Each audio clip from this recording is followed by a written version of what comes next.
It begins. It begins. Say It hello to all the nice begins. people. Oh, say hello to all the nice people, Al. Why, hello. I'm Alabaster the Unicorn, and I came from the Iron Unicorns, a clan that did exist until we were killed to a man simply because people thought the name sounded retarded. I thought it was Black Omen that did you in. Anyway, I'm Adam, and yeah, it's another one of these lore rambling things. I The am Tech Priest, and I'm about to ramble about lore. Yeah, it turned out that the last one we did was pretty good, so hey, we're gonna do another one. This time a little more focused on just kind of the machinery, because I think the problem with how I wasn't super interested in this universe was I wasn't seeing it from the point of view of how I liked Gundam, which also it was pretty hard. I'm putting this in air quotes about its sci-fi.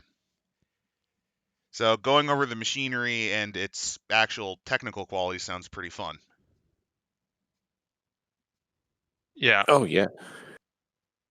So a good basics is that there's actually a whole book that was released called the Battletech Tech Manual that has information about essentially every little bit of technology you could really conceivably come across in BattleTech, and it includes a nice little primer on the actual tech of what's going into everything. But to give you a basic idea of how a battle mech is made is they have essentially a skeleton consisting of like about a couple dozen. I guess the best way to put it would be bones, air quotes.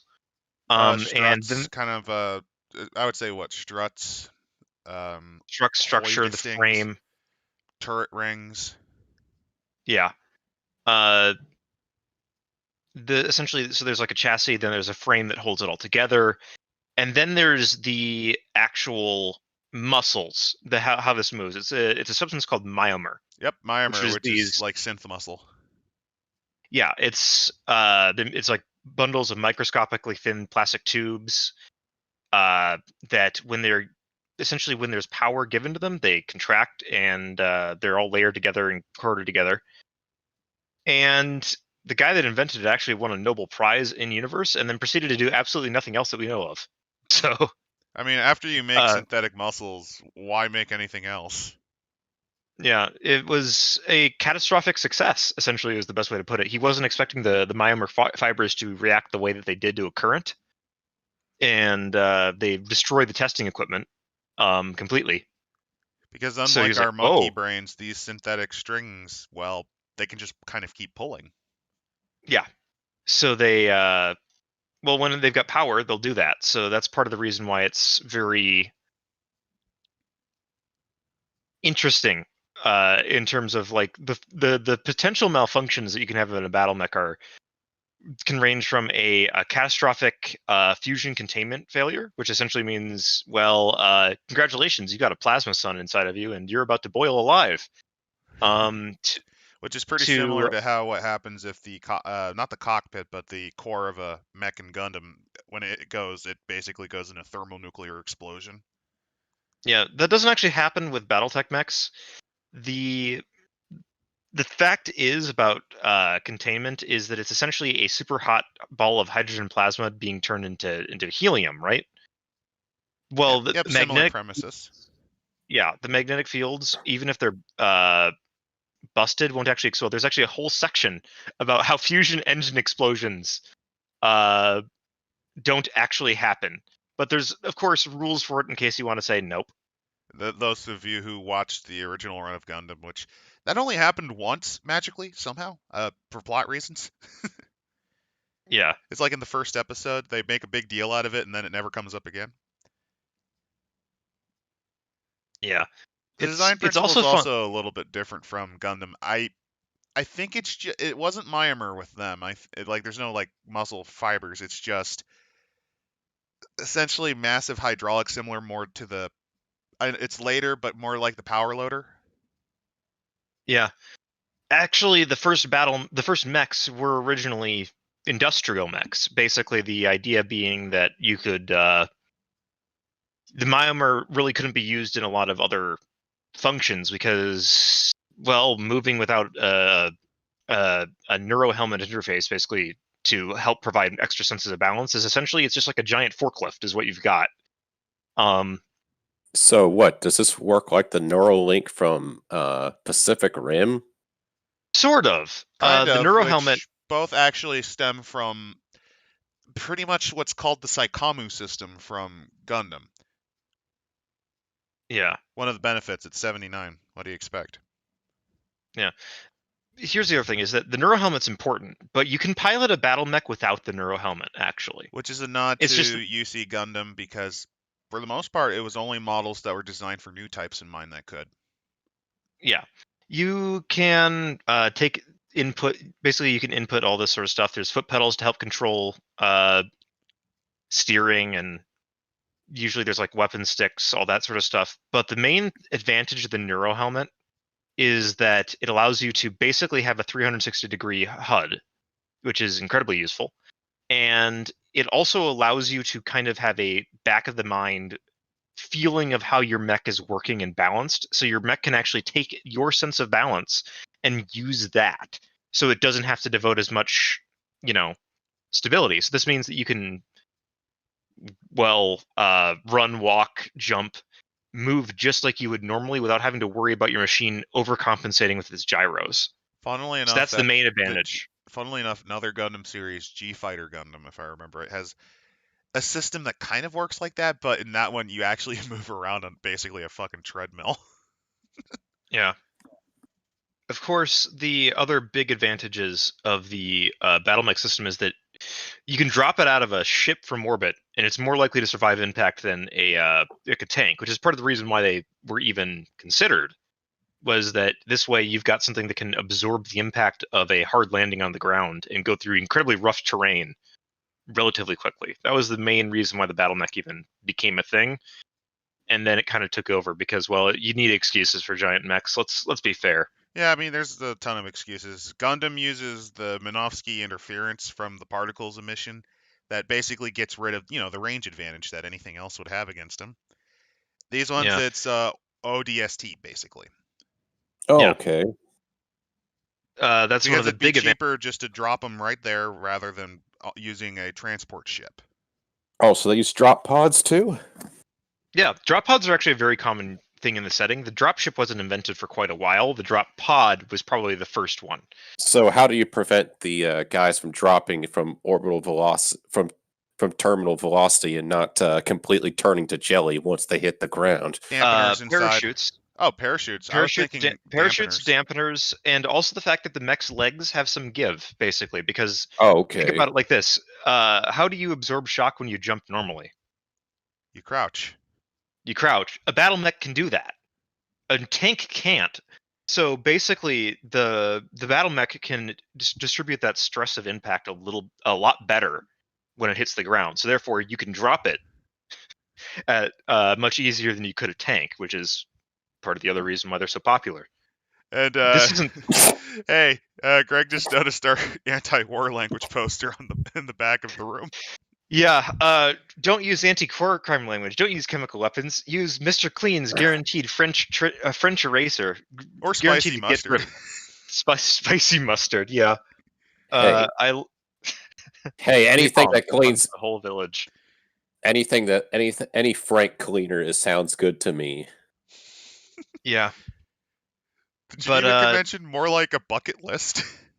basically, yeah. It's a Gina convention, more like Gina suggestion. That's basically the Battletech universe in a nutshell. Yeah, you got to remember that also Starly kind of got rid of the Ares conventions because why would we need them? But the Succession Wars kind of brought them back, at least informally, by the third one, where everybody realized, oh fuck. Yep, never trust a Capella. Anyway, we were basically they can drop from space safely because the pod provides a shock absorber.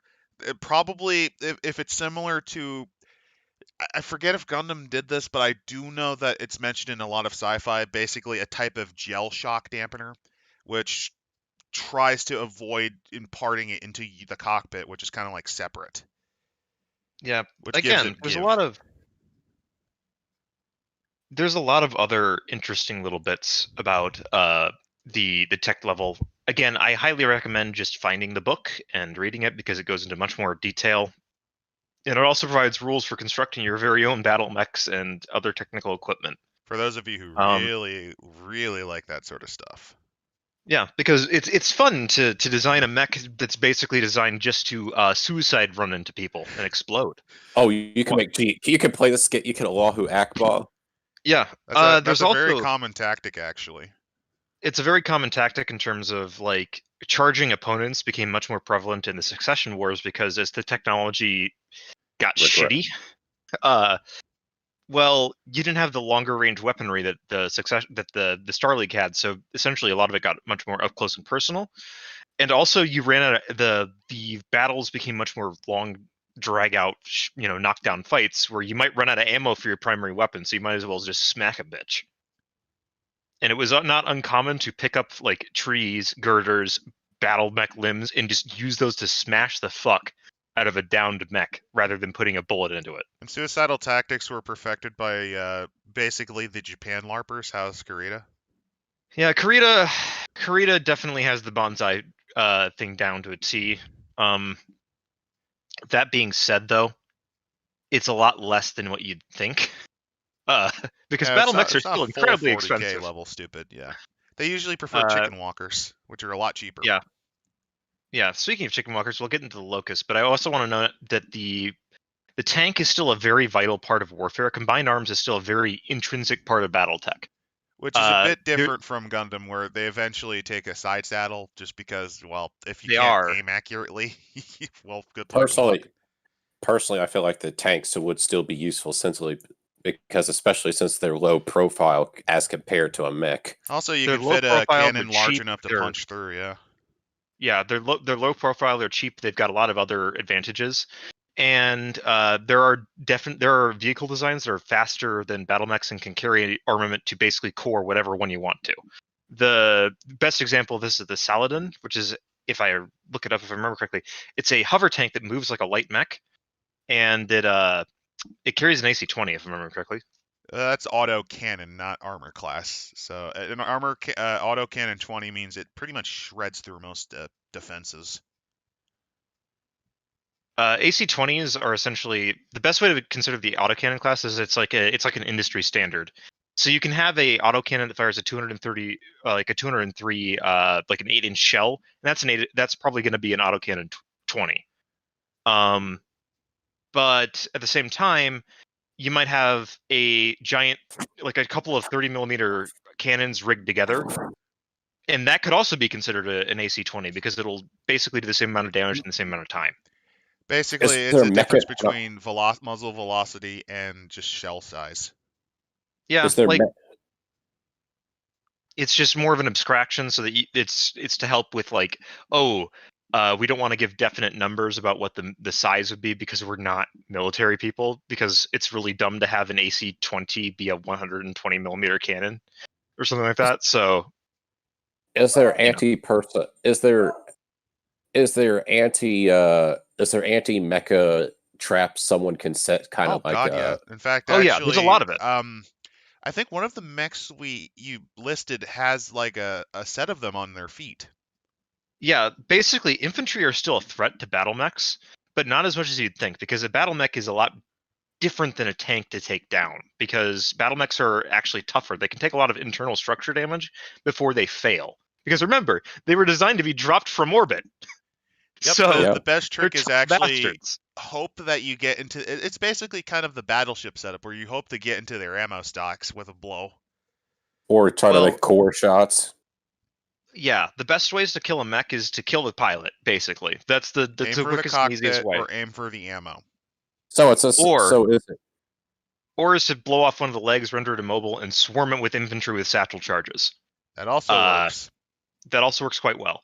And infantry can also, basically, if you're an infantryman, the best way to attack a battle mech is to have a bunch of your buddies, and you all have satchel charges, and you're trying to attach these fucking things to the legs. Hopefully, you'll damage one of the leg actuators, like the knee or the ankle actuator, and force the pilot to either fuck off or the mech to collapse. now all If I'm you're thinking is with the chicken walker mechs is that people going to Ewok those mechs and That's destruct. also a strategy that is used. Mainly because Yes. this was written after that movie was made. Yes. It's quite fun to note that Star Wars Return of the Jedi came out in 83. Battletech came out in 84 and used the name Battle Droids. Yep. In fact, that's why they You had to can, change the name.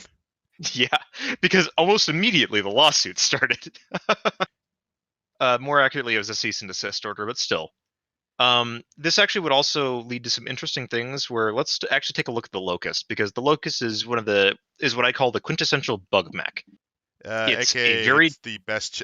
Which model should I show? The very OG one or the? Let's show the OG one, because the OG one actually is one of the unseen, which is another thing related to BattleTech, where they bought a lot of licenses from this company, like TCI from Japan, to depict mechs from mecha anime at the time, like Thing of the Sun Dugram and all this other like famous, well, semi-famous, and also Robotech was coming out around the same time, so they licensed designs from that, which was, the a biggest mix of mistake three. ever.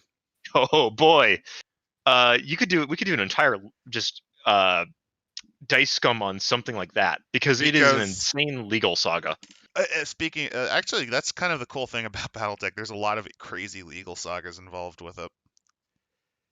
There's legal sagas. There's A man destroyed his own life because he wrote one paragraph that was accepted, yeah, and a company went destroyed its existence because it kept trying to abuse just lawsuits. it Oh kept trying to lol. sue the Oh, holders of the BattleTech license. lol Um, suits. Oh god. there was an entire company that did that, but yes. So the Locust was designed in by Bergen Industries in 2499. It's basically a recon mech, and it's only a recon mech. If you try to do anything else with it, it's probably not going to go too well. The Locust's design is essentially, the medium laser is perfectly capable of being a threat to light armored vehicles and even like medium armored vehicles.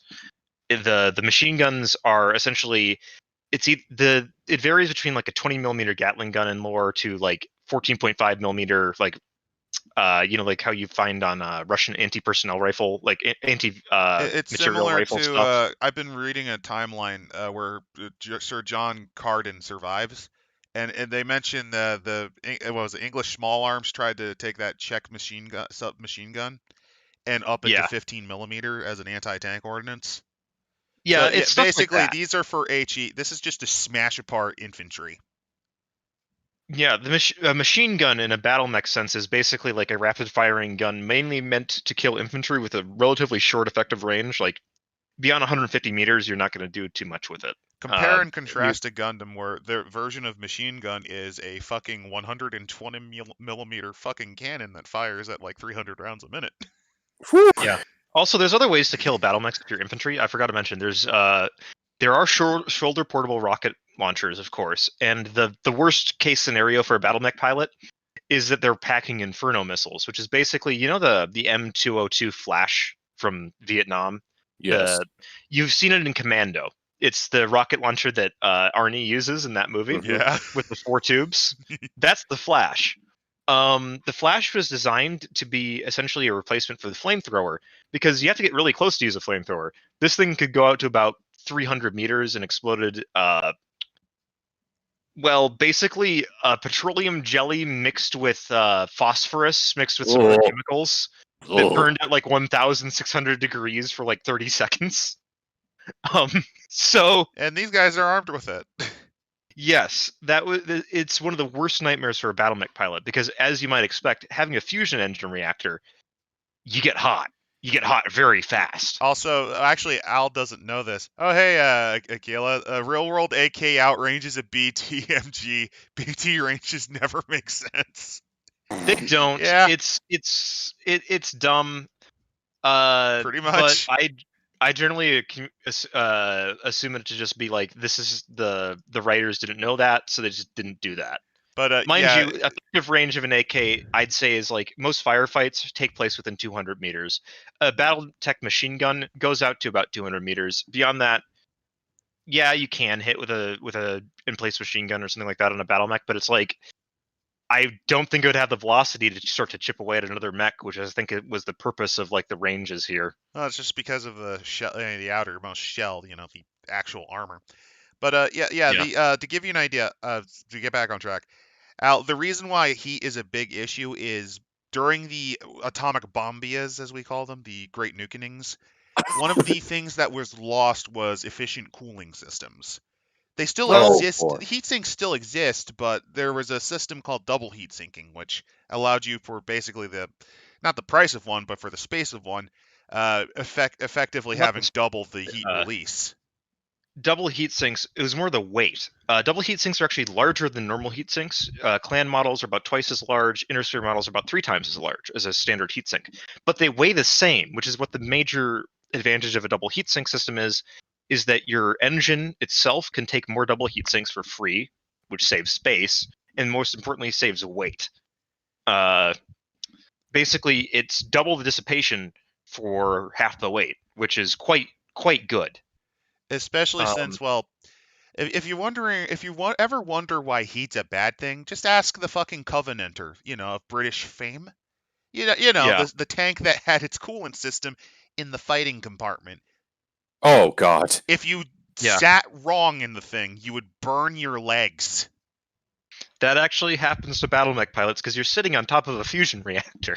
God. It So They have life support systems that basically pump coolant into like a vest around them to keep them from getting heat stroke because it's pretty toasty in those cockpits, and god man. oftentimes they'll be basically naked. Like you've got like your fucking thong on, and that's about it. Sometimes if your mechs are That's really old, probably sweating your and balls off in there. There's a yeah, mech we'll eventually cover there where you can actually just by firing your weapons cook yourself to death. What the well, fuck kind cook of off your ghetto shit? you can cook off your ammo. That's the other problem with heat is that the Locust. This is the other reason why the Locust really does not like Inferno munitions. Is that it carries on it machine gun ammo, tons of machine gun ammo, as in like the weight, uh, and those can detonate. Those can detonate if you get hot enough. And if you want to know what happens when an ammo box detonates, just ask the British battle cruisers at the Battle of Jutland. Yeah, there's systems that could mitigate that, but those are expensive and not fully developed by the time the Locust was created. So there's variants later on that institute this thing called CASE, basically cellular ammunition storage, so that one bit of ammo going off won't detonate the whole mech. Which is similar to just having what is it, the ammo box casings that battleships would have. Like if a It's turret actually box much more. explodes, the ship might still survive. It's similar to that, but it's also mixed with like the blowout panels from modern tanks. Like the major advantage the Abrams has in like crew survivability compared to a lot of previous U.S. tanks is that the ammunition storage compartment is designed to explode outwards, leaving the crew alive. The machine's wrecked, sure, but the crew's alive, and that's the main thing because you can then take that crew and slot them into another vehicle pretty quickly. So, Akila, the Mad Dog was named because pilots get heat stroke. And no, I'm actually not talking about the Supernova. I'm talking about the fucking Loki. The Loki gets hot really fast. So does the Supernova. But In one the round, Loki, basically, the Loki has like a heat capacity of something like what, 16, and it can do Loki like can take 40. 26 heat. It can sink 26 heat a turn. If it's running, it generates 2 heat. If it fires both of its guns, it's already generating 30 heat off of both its PPCs, not which its- What? 32. Yeah. So it's already overwhelmed its heat dissipation to the point where it's starting to suffer accuracy issues because the machine's getting that hot. Then you calculate in the ER medium lasers, and suddenly you're looking at like you might be risking shutdown rolls. Basically, depending on you if you try to pull Coop's missiles, more missiles, all the missiles on the Loki, it will just cook off. So it's probably best to use the Loki in as a melee mech then. no, No, because no, it's a no, planner God, no. machine. The Loki is best used to basically like if I'm gonna use the Loki, I use both PPCs once in a while to cook off somebody's to basically like target somebody because the Loki's got a lot of really neat stuff. We'll get to the Loki. Let's get back to the Locust, which is the little chicken walker. Yep. Okay, so Locust It's recon because, well, it's per weight, It's pretty light. light. The Locust is the lightest class of battle mech. Basically, beyond 20 tons, you're not going to be able to do much with a mech in terms of warfare, because you need to armor the thing. You need to have the structure takes weight. The engine takes a lot of weight. Because they got to shield it basically. The heat sinks take weight. Weapons take weight, and all this also takes space. So the Locust is about as small of a mech as you can get, where it's going to still work and still be an effective combatant. So what is a mech that's a small mech, but it's one that more than punches beyond its own weight? We'll get to one of those. We're going to cover that one next, because this is the Locust essentially. Anyway, it was created in, as I mentioned, in 2499 by Bergen Industries. The main advantage of it was that it's very fast. It doesn't have jump jets like some of the other contemporary light mechs, but it's very fast, and it does carry enough weaponry that a swarm of them, like 3 or 4 of them, can still easily beat the shit out of like a medium mech, because they're just fast enough to get behind it and rip open its rear armor with their machine guns and their medium lasers. The main advantage Basically, of the its Loki, power plant to thrust ratio is pretty insane for its size. Yeah. yeah, the Loki moves at a pretty decent speed of I mean, 129 kilometers Locust. an We're hour. not talking about him Locust, yeah, Locust, with 2 yet. Browning The machine Loki guns. only moves that fast when it starts exploding because of all the heat. It just Yeah. absorbs. Again, not a lot of ammo, but the Locust is also very cheap. It's only a 1.5 million C-bills for a lot of speed and a lot of other weaponry. It's very common out in the periphery, and there's a lot of different manufacturers for it, because if you need a battle mech that can just be a decent all-around, like, cheap support platform Oh, hey, or someone wants to recon come machine. in. Someone wants to So join in on the party. I assume they Oh, sure, feel free to jump in. I assume they form scouting roles in more normal armies. Yeah, but if you're in the periphery, which is generally kind of low infrastructure, these might be the only battle mechs you have on your planet. And Oh boy. they're also pretty common among pirate forces for that reason, because they shit on infantry and they shit on light vehicles, which is, if you're doing a Mostly what you're raid, that's dealing pretty with. good. Yeah. So Also, the these Locust things are is, just kind of generally useful overall. they're cheap, they're easy to maintain, they're kind of neat. I mean, they're so good. They're so good that the clans actually made a variant of them, the 2C version, which is 5 tons heavier, sure, but it packs a lot more weaponry for that weight, to the point where it's about the clan Locust, despite only costing 500,000 more C-bills, has a battle value of at least of like twice to 3 times the your average Locust. The Locust also has a lot of variants because it's been around so long. The most common ones you're going to encounter are ones that swap out like the machine guns for either small lasers, missiles, or puts in, like, I think this is my favorite one, which is the Free Worlds League version, the 3M, where they gave it an anti-missile system, replaced the machine guns with 4 lasers, 4 Oh small my lasers, God. gave it anti-explosive containment, so they could have that anti-missile system. I'm sorry. You spent 2 minutes not noticing someone joined us. Oh, I noticed. I was just finishing my talk. Hello, Biggie. Please. I want acknowledgement. I want love.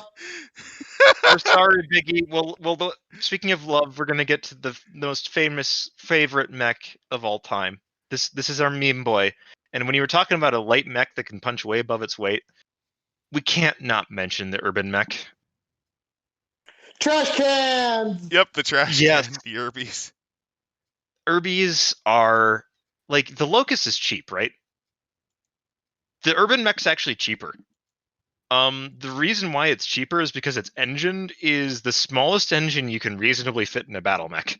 It is an engine classification of 60, which is the smallest you can fit in a mech, and it moves incredibly slow. The Locust moves at 129 kilometers an hour. The urban mech on a good day can hit 33.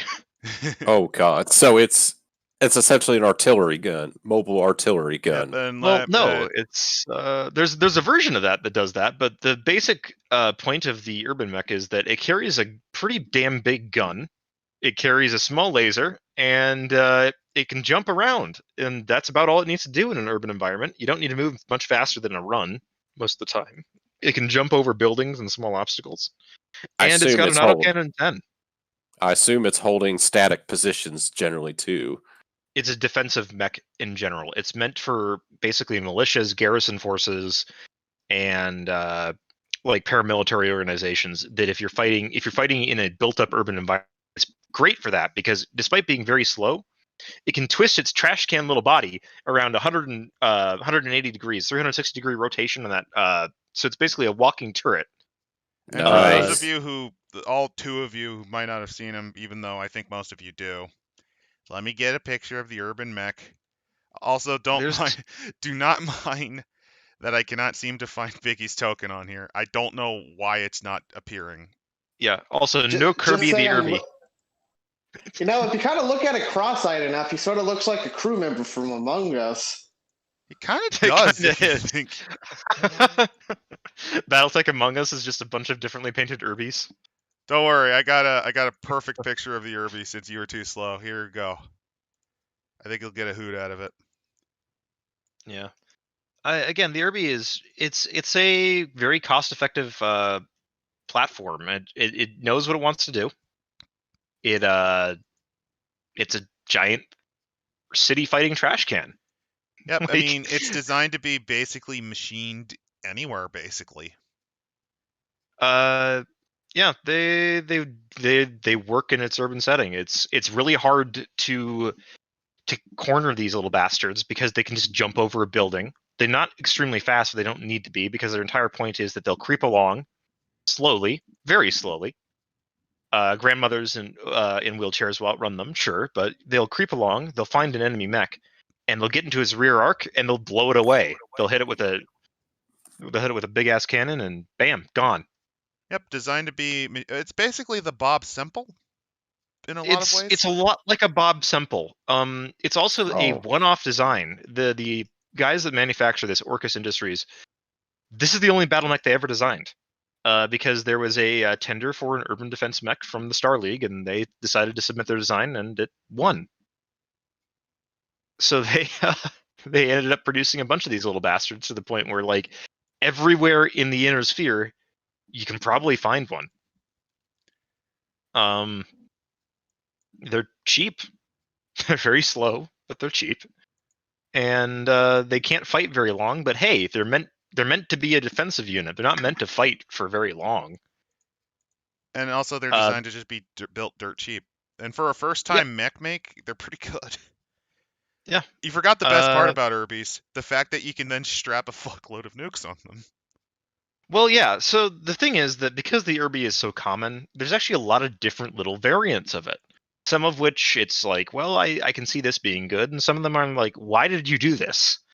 The one where I go, why did you do this? Is Don't mind later me. on, I'm but just inserting giant Biggie here because he needs to be here now. Yep. He'll shrink. Don't worry.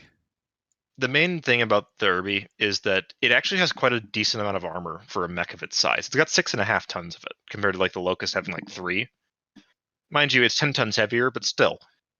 The main advantage that the Irby has then is that there's a variant of it that carries an AC-20. So it's basically a very slow Saladin. So in an ambush, this Irby can core an assault mech from behind. It can just blast through the armor, take out a side torso, and suddenly that mech's not looking too good. Well, Can you put what you do is you just imagine one of them little trash cans that's just slowly oozing along. And its AC-20 can be basically anything you can slap on the side. It could be like a 700 millimeter fucking semi-auto cannon. It could Can be you a slap like? fuckload of Can 40. you, Imagine a bunch of pom poms, like 40 millimeter Basically, pom poms. yeah. If it does the requisite amount of damage in that amount of time and has the general range, it's an AC-20. can you stat stuff like flamethrowers and other things on this? Fuck Yes. yeah. The entire point is those. You see those little nubs on the side? It could fit basically any weapon. Oh, It so it's doesn't a modular. Not really. We'll get into You have that. to fit it right, but it's just designed to Fit be it right. super You have to do cheap. programming. You have to do all that. It takes time, and it's just a pain in the ass. So that's why most of the time, you see most battle mechs in a standard configuration with a variant. because we'll get to what allows you to actually be like a hot swapping asshole later on when we cover some clanner machines. But Because again, the nukenings did damage a lot of things, such as yes, and well, this wasn't even the Star League hadn't even come up with this idea quite yet. There was definitely attempts at it, but it wasn't quite ready yet. But yeah, this so is basically, just there's a Tex variant. Talks Battletech now.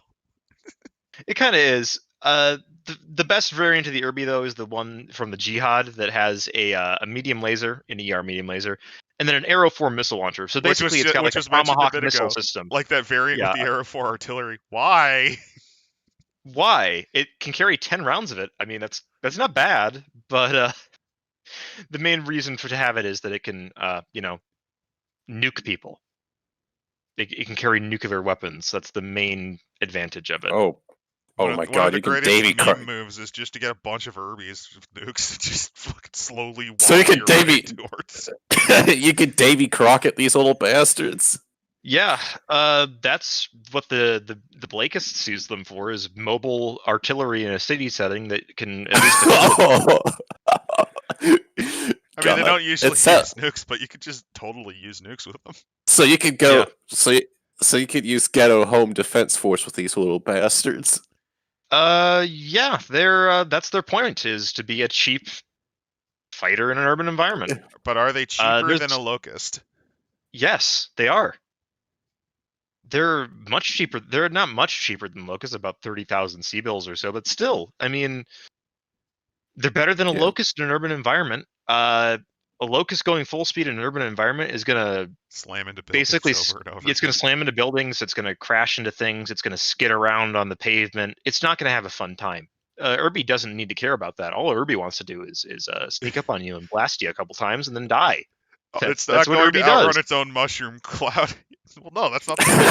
Well, that's why the pilot's in there. I mean, the pilot's gonna be fine. He's got NBC containment, hopefully. No, you never know. Not in this setting. No. Depends. Anyway, so, let's get off of our little meme machine and move on to something a little bit. Hey, don't let your memes be dreams. The Irby is a treasure. So do you have like an outline of what you want to talk about, or can we just throw shit out? You can if you've got a mech you want to talk about, we can throw it out here and we can talk about it. I always wanted to learn more about a little bit about the unseen mechs. Oh, we covered one recently, the Locust. So one of the other Locust is one of them. Yeah. I want to talk about the one that looks like the freaking machine's mech from across. Oh, are you talking about the Wasp? Which one? Which one? There's a lot from across actually. No. Highlander. I was thinking Wasp because Transformers. Like an airplane. Yeah, that's the Wasp. Oh god! Don't worry, I have an image of it right here. See, I know the Wasp because guess what? Another company got in a lot of trouble with Harmony Gold over it, and that company was Transformers. How many lawsuits are tied to this fucking franchise? Oh no, I can't seem to find the original Wasp. Oh, here we go. I'll just use the magazine version. There's the Wasp, and then there's the Wasp LAM, which is basically the Macross variant. The LAM idea was thrown out pretty early on in the Battletech life. It looks so bad. The LAM. It does. Okay, I'll show the LAM. I was gonna show the Jetfire version, but we'll look at the Jetfire version in a little bit. I'll get my hands on this because the Wasp is kind of an interesting mech. In so many ways. It was the first mech in canon to have jump jets. It was it was designed as a dedicated light recon unit. It's basically we go, in all of its delicious glory. It's got a medium laser and a couple SRMs. Like it's less armed than the Locust. And I agree. Fuck Harmony Gold because they're single-handedly responsible for completely redesigning Jetfire and even not allowing them to use the name, if I remember right. Yep. That's why they had to rename him in Gen 1 to Skyfire. Yep. Transformers lawsuits in public.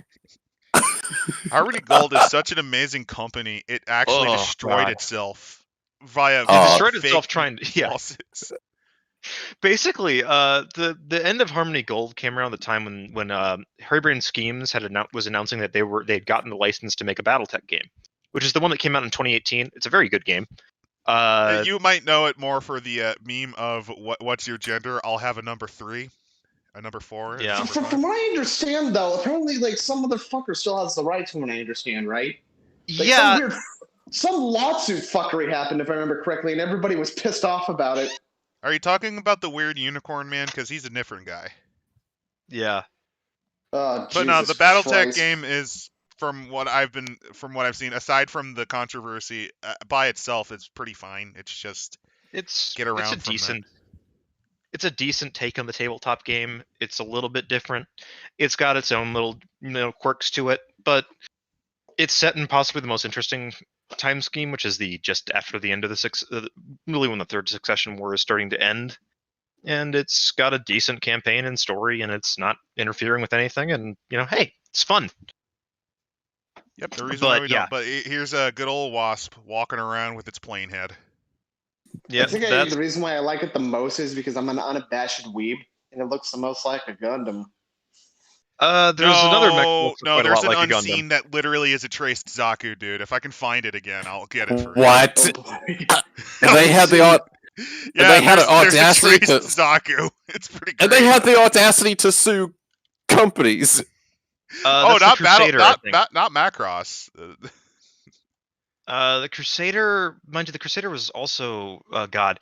There's a lot of unseen. No, the mechs. Crusader is more based. Like it kind of, you could argue it's kind of based on it, but it's based on another Japanese one. What is it even based on? I don't even know. Like there's a list. I'll try to figure out who's who, because there's a lot of just wonky stuff with the unseen. Don't worry, I'll find it. Just explain. I found the AT-AT. That's the Goliath. Oh, you found the at? There's an at? Yeah, there's the Yeah. Goliath. He's basically an AT-AT walker. That's why you don't see him too much anymore. Yeah. I Also because, found him. I found him. I think you guys are going to get a hoot out of it. Oh, who is he? It's Which one is it? Peregrine. The Peregrine is literally a traced Zaku. Wow. Let me get the Peregrine. What type That of isn't even one of the unseen. It's just No, he is an unseen. He's in the list. Is he? Yeah, Peregrine. Zaku? They Zaku redrew 2? him, so he's not unseen anymore. But let me show you the original fucking. Oh, Peregrine. Horned Owl. That's what I was thinking of. Yeah, the Horned Owl. There he is. Doesn't he Clanner look a machines little are weird. familiar? Clanner machines will share names with, like, they'll have two names, and it can be kind of like, oh Jesus, which one's which? I don't even think the Well, Clanners know. Yeah. Yeah. Not much to say. He's just the Trace Zaku back to the Wasp. Mask of the Wasp. Wasp. It was Macross basically. They took it just straight from Macross and Robotech and all that, and yeah, I mean, not much more to say about it really. Just the first system to have a jump jet. Mm-hmm. The land air mech idea came later, but And I'm sorry, Akilla. I found the live stream button. There we go. Unicorn Man. Oh God, is that the guy who tried to canonize furs yeah, he was the guy who tried to canonize furries in BattleTech. yep, he failed, of course, but Massively. Anyway, let me. I want to show before we move on from the Did Wasp. somebody throw a brick through his window? I think he got trolled to death on every BattleTech thing ever. Yeah, that's fun. Literally I trolled seem to to recall a piece. I seem to recall a piece of artwork, and apparently this motherfucker's working for BattleTech now, where furries are killed by an Atlas, if I remember. That correctly. actually was drawn because of that guy. Anyway, before we move on from the Wasp, Oof. here's what I like to affectionately dub the Jetfire version of him, because that is what I remember him from. So I have a question as a normie that's never done MechWarrior, and that there's like 5 billion games, but I can't find any. Which is a good one for me to start with to get into the universe? probably the Harmony Gold BattleTech game is probably the best introduction to the setting that there is right now. Aside from buying like a starter box or whatever. Oh no, I not meant the tabletop. I mean the video game. Oh God. Yeah. Just go for the Harebrained Schemes BattleTech game. Anyway, on to the next. MechWarrior Online is a freemium grind. There's fest. so many It's not versions bad, of the Wasp. One of them has the ugliest head ever, but we got to move on to the Nova. Yeah. The Nova. Oh God. Hey, it's I think that- RoboCop 2. At least the original incarnation of him. The Nova is also known as the He's not a Blackhawk. robot. Mech- He is a Thank you. cultist. He's on fucking drugs. Where is he? Can you The very bring up a first drawing picture? you made of the Loki, which I can't. Oh, the Loki is what we're talking about now. Is what Well, you want to talk about. you put the. It's called the Loki. The thing that that you gave me. Why the Yeah, there is a. fuck can I find it? There he is. For some reason, it saved into my documents. I don't know. There we go. Mech Warrior 4 Mercs. That's I guess the recommendation there. Yep. That's Mercs is still a very good game. You can find There he downloads is. all over. Doesn't the he place. look like RoboCop 2? Yeah. So remember how I was mentioning that like battle mechs have a bit of an issue with hot swapping weapons? Yeah. Well, Clanners had an idea. It's called the Omni Mech. Basically, there's a bunch of different pods that you can slap onto a mech. In the Loki's case, the Loki is a 65-ton machine. The Loki dedicates about 48% of its weight to omnipods. It's This is literally half also- attachment. Yeah. So it can carry a fuck ton of weapons on it. If you don't mind having almost no armor.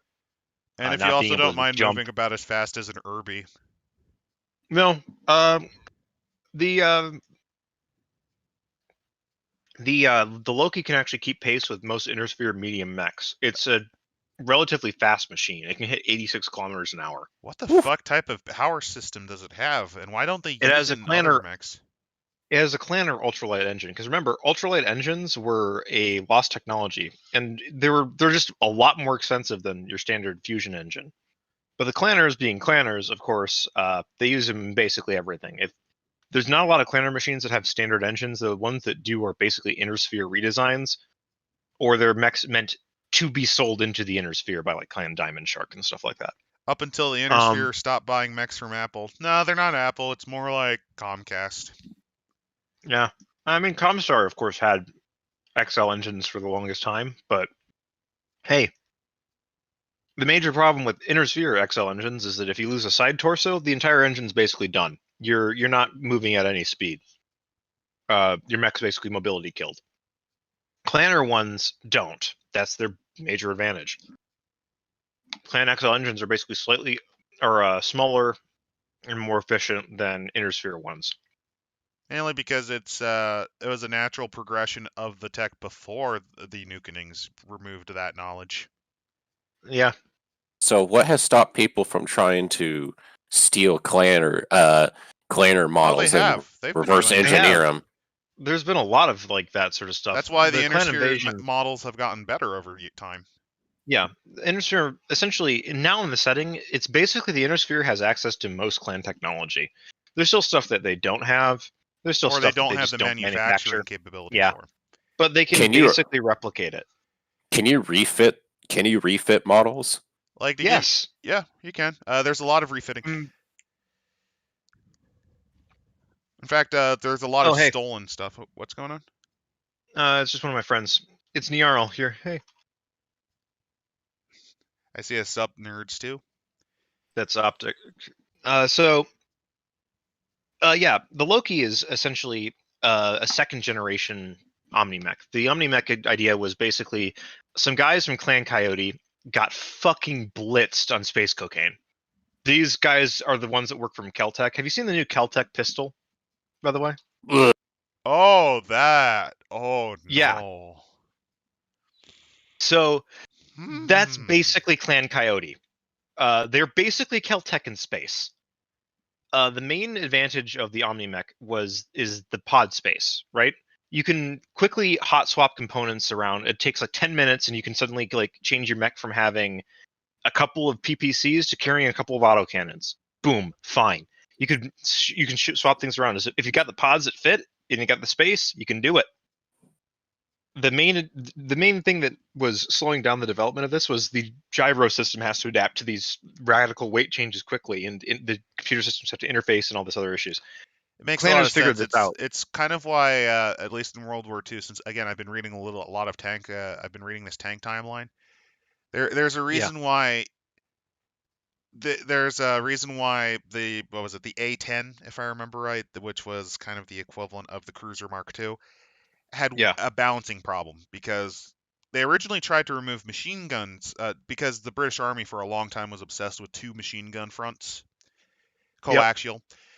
They tried removing it, and then at the last minute they had to rework it, which meant they had to stretch out the front because otherwise it wouldn't balance right. The balance is fucked up. Well, that's the advantage of the Omni Mech is that because of this new gyro system that Clan Coyote developed, you can now rapidly swap this stuff around and it can work around, and it's pretty good. Ah, yes, Battletech. It's more polymer than pistol. Full of malice and cheapness. Keltec stuff is actually pretty good. Like, It's not the worst, but it's not the best. The first commercially available 3D printed pistol. Now, that's not been banned in the one day. I'm joking. No, Is joke. The main advantage, though, again, is that you can hot swap stuff around. The major problem is that the internal structure, the armor, all this stuff, you can't modify in the field. It's all pods. So, yeah, that's the disadvantage. And this is actually a problem with the Loki, because the Loki carries 8.5 tons of armor. Your average mech of its weight carries around 10 tons. The So best it's way already to got, describe the Loki is it's pretty much the same philosophy as the A9s through 13. The A9, 10, and 13 models of tank, British tank. Those are what you call the cruiser models. It's definitely a cruiser design. It's not designed to be like a universal battle mech. This thing is designed to go into combat, kick ass, and claims bondsmen, and you're all out of bondsmen. This is a clanner machine designed for a short fight, like a high intensity duel with some other clanner, where it doesn't matter that you don't have a lot of armor, because if you hit him enough times, he'll go down and die. It's and the opposite of the speed is our armor that the Locust kind of has. Yeah. Mind you, this is all about the offense. The Loki, its primary configuration, the reason why I got the name, the Loki, is because, well, the Hellbringer has a goddamn what the hell is this supposed to do sort of loadout in its primary configuration. It has 2 ERPPCs, which, because they're clanner ERPPCs, do about 50% more damage than inner sphere variants. Basically, those are their laser cannons that just kind of on the arms. That's in the arms right there. Yep. In each of the side torsos, it has in one of the side torsos it has 3 ER medium lasers, which is essentially also better stuff because clanners get better tech and hate you. So yeah, mainly because they kept it because they didn't nuke themselves through 2 fucking wars. Yeah. They also have a streak SRM rack, which basically means these are missiles that will only fire when they actually will hit. So if you roll the hit, all those missiles will hit. Kind of you like don't have to worry about anything else. A fucking swarm of those bastards. Yep. It's got an anti-missile system. Because why not? It's also got a pair of machine guns because infantry must die, and just to ensure infantry must die, it has a bunch of anti-personnel pods on its legs, which are basically giant claymores. Clanner bullshit space magic, because when you can't develop a worthwhile culture, I guess you have to be good at something. Yeah. I'll give the setting this. It also has a targeting computer, so that it can hit things at longer ranges more effectively, or zero in on a component and pound it to dust. They nuked their common sense, though, alongside the Wolverines. Yeah, they did. Well, again, at least they explain that mainly Clanner have their bullshit tech because they didn't nuking themselves as hard. Yeah, so and they had all their technical advancements is basically warfare stuff. Like, there's nothing else that they really. And even then, it's still slower than catching up from 200 years of fucking loss. Yeah. Ooh. The other major advantage that they have is, well, they're pretty hyper focused on we want to take the inner sphere back for the SLDF. So that kind of helps a lot. So that's the Loki. It's a little lesser known clan mech, but it's a fun one simply because it's like fuck your shit. I don't need armor. I got guns. Where we're I got where a lot we're of guns. going, we won't need heat sinks to win. Yeah. Again, this thing is actually at risk of overheating itself to the point It just where shuts it down. will detonate all of the ammo on it. Luckily, it's Clanner machines, so they have case built in, but it's still a risk that you have to consider as a Loki pilot, because the ammo explosions will do damage to mech warriors because of the neurofeedback from the helmet. My essentially. jacket is my armor. Yeah. Anyway, that's enough Clanner bullshit. We need either more Clanner bullshit or a new mech. Let's I move want on to to. talk. Can Oh, I what do ask you want to about talk about, power Leo? armor? Oh, Is there yeah. magic Oh, the use power elementals. armor? Yeah, Yeah, the let's, mobile infantry. Let's talk about this. So basically, battle armor is essentially the ultimate in infantry doctrine. What basically it's a development of the idea that we need to have heavy infantry because, well, the Clanners are the ones that came up with it, but the Inner Sphere copied it very quickly. They had Mainly because suits of how ready to go goddamn within a scary year. elementals are. Yes, because remember this: the Elemental is essentially just a bigger person. Did Starleague was we also go working over the on cocaine locust? the cocaine locust, the locust from the Magistrix. I don't think we have. We can cover them after we cover the mobile We can infantry. cover variants, yeah. Because they're not the way I understand it. They're not like Space Marines, Biggie. They're more like if you've ever read Starship Troopers, not the movie, not the Verhoeven movie, but the book. They're similar to that. Yeah. Where they're kind of like Battletech, in gorilla suits, effectively, that are armored up. yeah. One of the early names for Intersphere battle armor was the gorilla suit. Well, that's because no shit. That's because in Robert Heinlein, it's like, come on, you apes, you want to live forever, and they kind of Yeah. looked like apes because they had the long loping arms that could carry all the shit. Yeah. Again, the major advantage of battle armor is that it allows you to essentially, as a infantryman, take vehicle scale hits. It's not going to be fun, but you can do it. And also, the big advantage is it allows you to carry ordnance that can actually take out a lot more things. Could you with is there battle armor that has jump packs so you could jump on a mech That's and then the big satchel advantages. charge?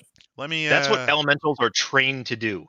This is the first attempt at battle armor that the Starleague did. These are called the Nighthawk suits. Comstar has them, but the major problem with it was that you couldn't really mount much more than maybe a single rocket launcher on it. Also, I Its think main advantage again, was Biggie, you'll get a stealth. hoot out of the power armor that you'll see because it'll look a little familiar to you. So that's the original. That's the original Nighthawk suit. I just linked you that, Adam. That's the original Starleague attempt at it. It didn't have any weaponry. You just had ECM generators, extra armor, extra capability of movement. It was basically just designed for covert operations where you might want to have only a couple of soldiers, but you wanted those soldiers to hit much harder, move faster, and be completely undetectable because of their ECM equipment. Light mech pilot's nightmare. Also, the original art kind of looks like they have a mono eye. It does, because that's a single visor. Yep. It's not a mono eye. It's just a reflection drawn in a funny way. But yeah, basically, I'm looking up. all it does is it allows you to jump a little farther and shoot a little harder. Then the Clanners kind of had a couple of these suits, right? Well, they had the Nighthawk suits, and they're like, how do we make them better for our superior How do we make people? them better? Clan Wolf's looking at them. So how do we make them better while still being clan-like? Because using them just to assassinate enemy commanders isn't very clan-like.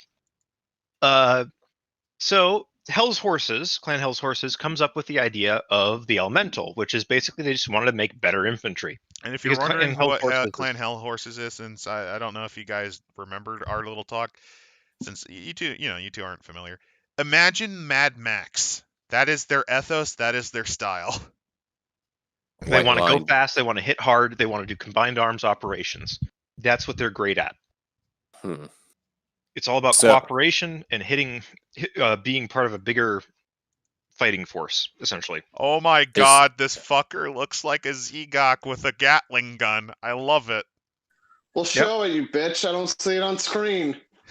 It'll appear 30 seconds from now. Clan Wolf was developing a new type of armor because they're like, we want to make infantry relevant in mech-on-mech engagements again. Not that they weren't, but in the clan way of warfare, they really weren't.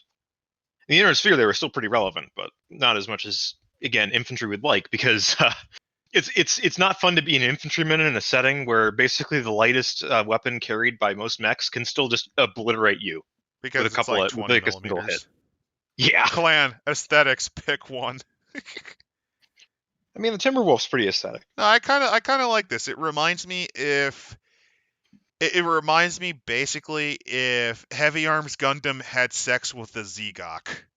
Is there some mechs that may have outer gunner positions for people within powered armor? He's like cupolas or turrets or No, something? actually, here's the fun bit, right? So elementals were developed, and the battle armor was developed, and then the Omni-Mech was developed, and then somebody realized something really, really interesting. Omni-Mechs can actually carry battle armor on them because of their gyros. They don't have to worry about the weight suddenly leaving their mech, or jumping onto them. They'll still stay balanced. So they add handholds and other things like mag clips to like elemental armor, so that elementals will ride into battle on battle mechs. Like basically, like how like the Russians would sometimes put like men on top of tanks to transport them into to fight.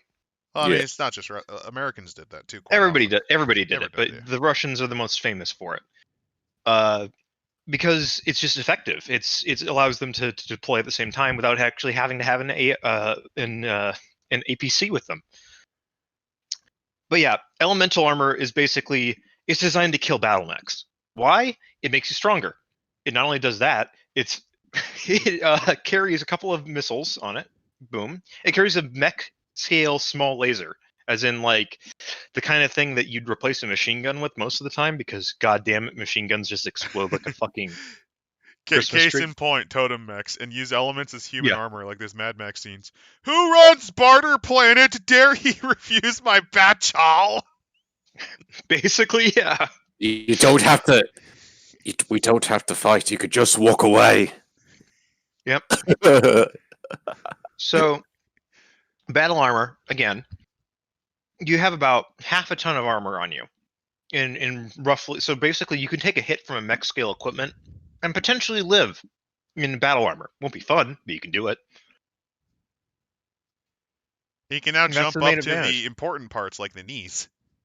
Yep, you can now, with the jump jets, because elemental suits can only move maybe 10 kilometers an hour, like running, basically. You're still pretty slow compared to like an actual moving vehicle. But the main advantages they have is they can leap like 90 meters every 10 seconds or so.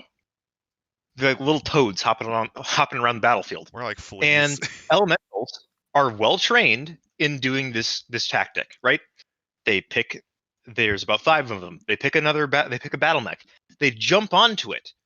They then either start to carve away at servos with their small lasers, plant satchel charges or other demolition equipment, or go to the cockpit and start smashing their way in to kill the pilot. Oh, God. And there's basically nothing that a mech warrior can do on their own to shake these little bastards off. Because they will magnetically clamp themselves onto you and start cutting away. So it's death by hornets. Yes. Pretty much. It sounds amazing. I wish I could see that in because I know how they had that Mech Warrior camp, that video game, the good one that's not online. Just imagine. I cannot imagine trying to do, because it sounds mostly like a tabletop thing you can do, which sounds sad. Living Legends, MechWarrior Living Legends, which is like a fan thing, have the ability to pilot battle armor. It's kind of neat. Like battle armor, again, the main thing about battle armor is that if you're an infantryman and you've got it, congratulations, you're probably gonna live. Finish the fight, Chief. Yeah. The Inner Sphere, as soon as they encounter elementals and they've got their hands on a couple of suits, or even just like information about it, they managed to produce a model within a year. Which is pretty impressive given their industrial ability. Well, a lot of this stuff was already there. It just wasn't all put together. Like the exoskeleton is a pretty decently common thing among the Inner Sphere. So it's basically they took the same sort of principle and they just said, well, we've got exoskeletons, we'll slap armor onto that, we'll slap weapons onto that, and we'll go from there. And then further refinements would be done by the end of the clan invasion, where basically Intersphere battle armor might not be quite as good because it just doesn't have the same clan tech, but it's roughly equivalent to an elemental suit. My poor Anubis Eto pilot had his head crushed by a BA claw. I'm looking up the Anubis right now, and that thing looks freaky. Oh, Yeah. we could talk. Are we gonna talk about the Anubis? I can get a picture. Oh, of it. sorry. think so. I'll let you finish up the armor talk, Yeah. then we can look at this little fucker, the Anubis. But yeah, We'll do it just And for then- you, Aquila. We'll do it just for Yep. you, Aquila Tequila. You're our most loyal viewer, and I love you. I wish I could Yeah. meet you I in love real this life. thing already. You have good taste. yeah. The main thing that battle armor allows infantry to do is basically slug it out with mechs, slug it out with other infantry much more effectively, because they're basically at that point walking tanks. In fact, actually, and- I mean, they don't make tanks obsolete, but it's a great way to just kind of counter tanks. Mm-hmm. A squad of battle armored infantry will be able to fight light armored vehicles effectively. I shipped the Which- two of you already. Oh, this is where it's going. Oh no. Okay, we need to put the Anubis up now, or else bad Yep. things will Well, happen. look at the Anubis. Oh no, let's So the Anubis is kind of an amazing drug nightmare. I kind of unironically love it. Yeah. It looks like something that crawled out of my nightmares. This is from 3063, really. Look at him. Yeah, he's weaponry is also like, I'm looking at the weaponry, I'm like, this thing's a bit of a meme We didn't already. plan this one, so it's kind of amazing. Thanks for the. It's like It's literally the a crab. locust. It's like the locust. There's a locust variant that carries a couple of LRM 5s. This is that, except they made it crazier because it's just as fast as a locust. It's got stealth armor, so it's able to hide from sensors, and it has ECM, and it has a small laser, an ER small laser, which is basically like the equivalent of saying, "I got a spitball, pew pew." So it's less capable at mech to mech engagement theoretically in the long run. But the than, point of than it is locust. you run around. But and the point get of it in the is you've got infantry four- room. You've got five LRM. You got 4 LRM 5s, which means you can fire 20 missiles out of this little bastard And you just silently move behind enemy lines, just shooting troops. at high speed, shooting enemy vehicles, harassing battle mechs. It's a nice little mech.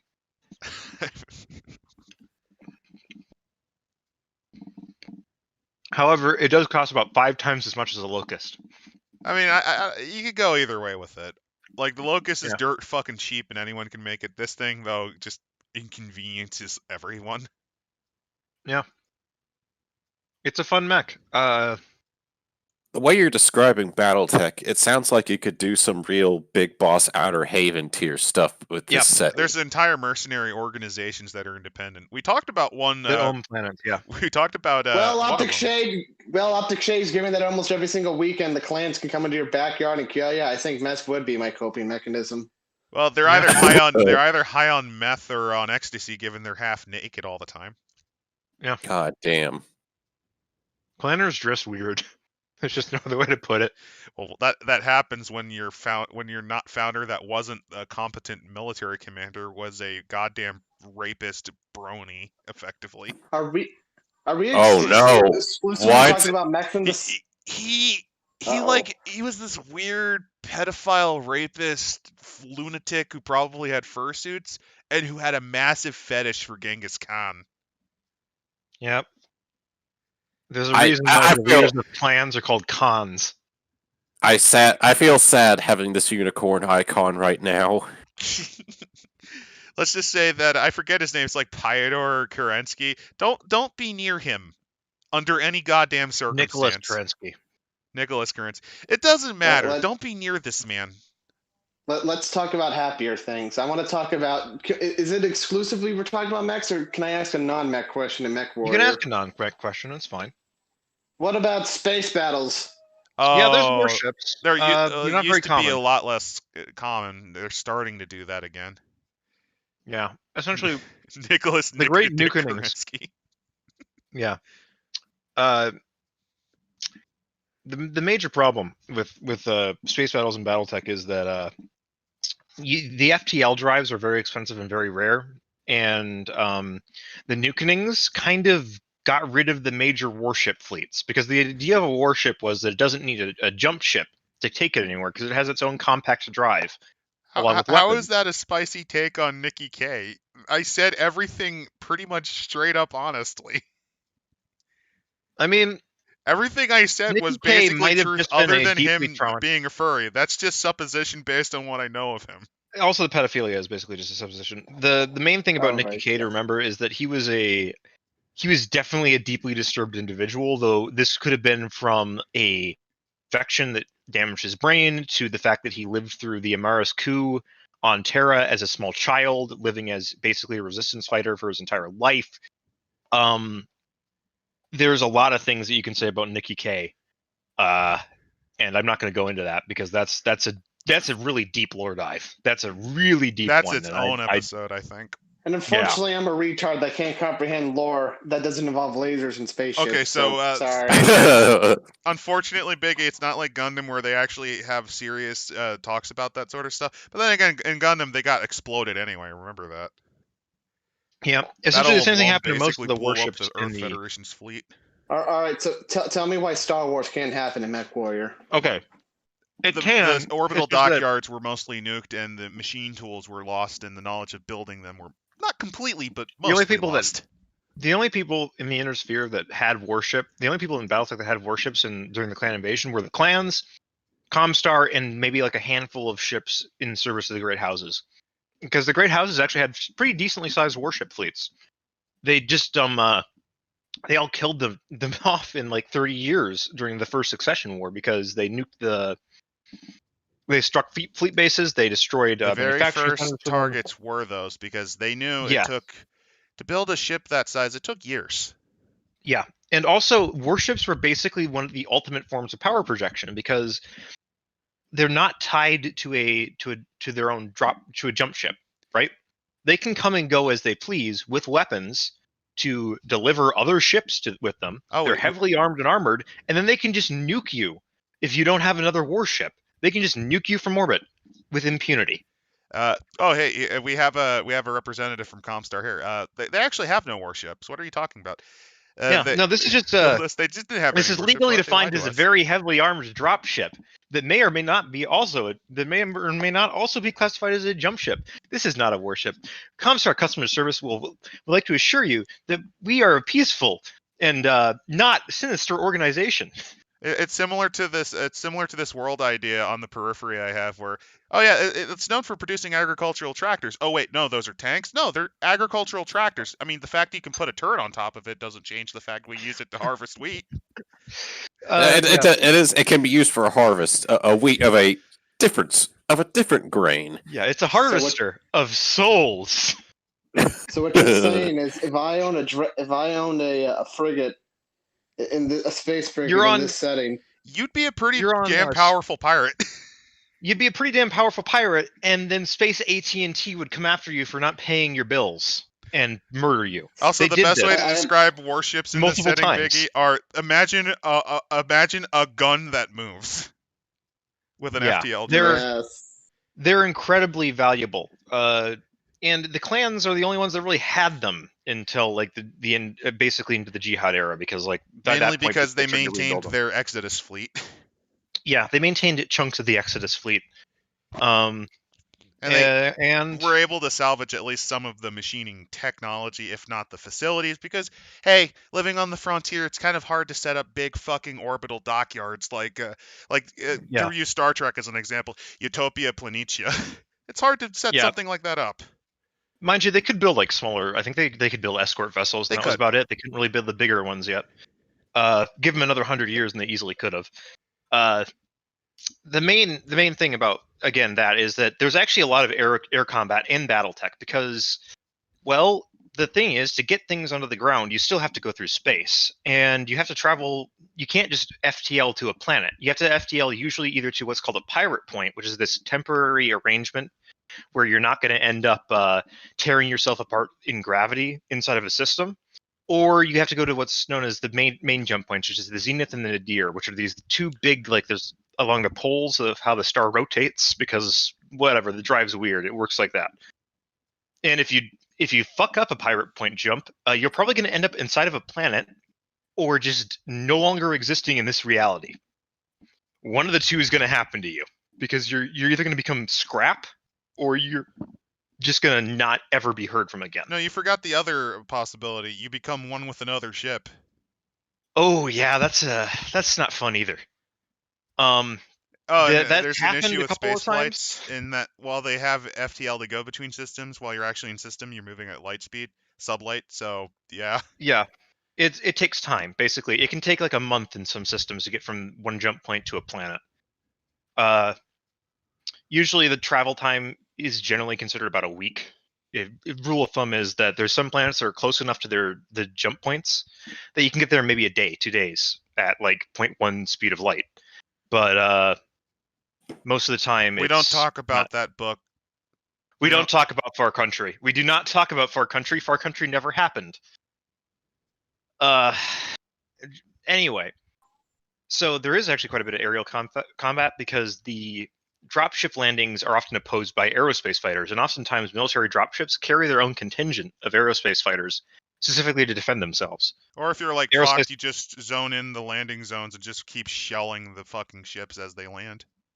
Yeah, part of the reason for that, for the aerospace, is also because, well, there's a plane called the Mech Buster, which is basically, you know how the Irby has an AC-20? This is a plane with an AC-20. And, oh boy, I need to get a picture of this motherfucker into the Mech shit. Buster, a couple of other variants where it's like, oh, there's a variant with a bunch of lasers. There's a variant with a bunch of short-range missiles, but the most popular one is always going to be that AC-20 one, because it's simple, it's cheap, and if you're lucky, a flight of these things will core an assault mech for much cheaper. And don't worry, people, it looks better than, oh god, I forget the official number of the model, but I remember showing Tech Priest the glory that was Xeon's one attempt at building a fighter plane with a fucking God, DOP. yeah. I might show that near the end awful. too, just to traumatize people. Yeah. Here is the greatest nightmare of everyone, right here. If you're landing on a planet and this fucker starts spooling up its weapons, that's the last You're thing about to you have a see bad before time. you die. You're gonna have a bad time if you're a light mech and this thing pops up over the. Because remember, these guys are probably flying like, Nape of the Earth. No, you're not supposed to be able to slam on enough weapons to be able to hit that hard. Ha ha ha! Machine gun goes brrrr. Mech Buster goes brrr. Yeah. The Mech Buster is also known as a pretty dangerous interceptor because, well, it might only carry 5 shots, but if one of those shots hits an aircraft, that aircraft's probably going down. It's going to stop existing. The major problem with it is, much like the A10, it's got a very short range, not a very long loiter time. It has to also operate from a fixed airfield, so often it's a very defensive purpose. fighter. Yeah, it's very good at for defense for its price, First but response, it's also it's also not exactly what I'd call my first choice if I was going to be an aerospace pilot. That's part of why aerospace fighters are kind of useful in Battletech, is because, well, you can carry them with you on any dropship and launch them and recover them from dropships. And for those of you who definitely want to see the eternal nightmare that I drove Tech Priest into, allow me to compare this with the, oh god damn it, it's a web WP. I'm going to show you the glory that is the DOP. Yeah, the DOP is not fun. Which is, if you're wondering, for those of you who don't know the series, basically, Xeon is a spacefaring nation, right? They specialize in space. Well, because of that, they don't actually have a lot of experience with things like designing aircraft. There's not enough room in those closed colonies. So, when faced with this, and the fact that they're going to try to conquer Earth, they need air superiority, right? Air superiority being very important, because if you control the air, you effectively can control the flow of battle. But, they didn't get a good plane. They didn't get anything competent like that. You got the fucking DOP. Don't get me wrong, it's a fast vehicle somehow, but yeah. Compared to the Mech Buster, this is what the space Nazis came up with. Again, the Mech Buster is just a basic. It's a bottom barrel. Like, we just need something that can threaten battle mechs. So you can use you could scare a core of mechs if you had these things flying in a wolf pack formation. Oh no! No. You're gonna piss Not off the the DOP. No, not the DOP. That would just make them laugh until they fall out of the plane. No, I'm talking Here, about this the mech buster. Adam, you're gonna piss off our Mech Warrior fans. That's from Gundam. That's from a better Mech property. Okay, I'm gonna fucking cut you. I swear to God. No, I'll give Mech Warrior Battletech fans. this. They understand combined arms a lot more than Gundam does. This Battletech fans, this is just Adam dabbing What on the you. fuck He's is that? telling you, Oh yeah, the DOP. That's what happens when you get astronauts to build an airplane. Remember, in space, they don't need fancy things like aerodynamics. I love the no step, by the way, on the side of that Mech Buster, because it just makes me think of like Clan Snek Cobra. Oh yeah, it's No great. step on Clan its neck. Snack Cobra, brought to you by Not Orochimaru. Yeah. Anyway, Mech Buster's fun. There's a couple of other fun variants, which is one that has like 24 rockets on it, where it's just like, hey, the other fun fact about it is the Mech Buster can actually carry a pretty respectable bomb loadout. So Why it's are a you decent- being so mean to us? Because you're landing on our goddamn planet. Now get off. get off, Hippity get the fuck hoppity, get off our property. out. That's what Rosselhog used mostly as their big anti-mech fighter during the clan invasions. It didn't save them, but that's because they were up against Clan Wolf and Clan Ghost Bear, and Rosselhog didn't exactly have a lot of military equipment to begin with. So again, it served itself pretty well, to the point where I think that like you could probably easily find some manufacturers still in the periphery that use the Mech Buster and make it for small planetary governments, because for what it is, it's pretty good. And since I apparently destroyed Optic's mind, I'm not going to show you the Xeon's attempt at a heavy bomber, the Dodai, because Oh god, that thing! Fuck that thing! if you're wondering, you know how the elementals can latch onto mechs in that setting? That may have been inspired by the Dodai bomber, which was designed to allow fucking mechs to surf on it during a bombing run, so they can then jump down as paratroopers basically and fuck up the rear of a front line. It's glorious. So it's hyper dumb. Yeah. So let's get back to mechs and let's talk about a very classic design, because Texas covered it, but I love this thing just as a out of principle, really. Like the catapult is a fantastic little design. It looks nice, and I'm gonna show it. It looks fun. It looks like it is, which is that it's a very Katyusha, mobile. Sing. It's a very mobile rocket launching system. It's got jump jets. It moves at a decent pace for a heavy. It's got 10 tons of armor. It weighs the same as the Hellbringer and it has more armor. I almost less put weapons, a picture of a cat. No, that's a different creature. That's a different monster. That's a different one. Here you go. This one's probably not my favorite, but it's up there. The catapult design is just very classic. It's classic to the point where there's another mech that's basically a copy of it. That we'll cover in a little bit. But the real advantage of the catapult is that you see those big boxes on the side there? Everyone and their mother has tried some variant of a catapult. You guys, yep, the rocket launchers. We're in the periphery moving fucking business. If they play Surf in USA as they drop, I kind of wish they did. The Dodai bombers. I think we might leave off with that just to break people's minds, because it's great. They're so ugly. It's just like, what is this? Xeon is what happens when you live several generations in space, so you don't have to worry about things like aerodynamics or heavy gravity. Or payloads, or... Yeah. The catapult. I love the massive amount of missile murder that these. It also has have. 4 medium lasers. So 4 medium lasers does as much damage put together as an AC-20. So Can you make these things pure DACA? I'm going there's to some also, variants of the since someone catapult. mentioned it, let me show you that variant, which was mentioned in chat by Holtz. The glorious, mentally challenged, basically Mongo is only pawn in game of life brother of the catapult, the yeoman. Oh man, Yeoman only pawn in game of life. the machine gun pult. Yeah, there's a lot of different Best catapult variants. look at him. I actually think I like this unironically more than the fucking catapult, just because it's so Where ridiculous. is he? There's there he is. He is. Oh my! He's got a little crosshair. He's got a fucking little crosshair there, like you need it at that point. That's ludicrous. He is the Glug. Is the Grug of missile boats. It is. He definitely is. I unironically love this thing. That is so fucking dumb. I love him. You need. He's the special kid in class. AC-20? Why have AC-20 with guns when you can have AC-20 with rockets?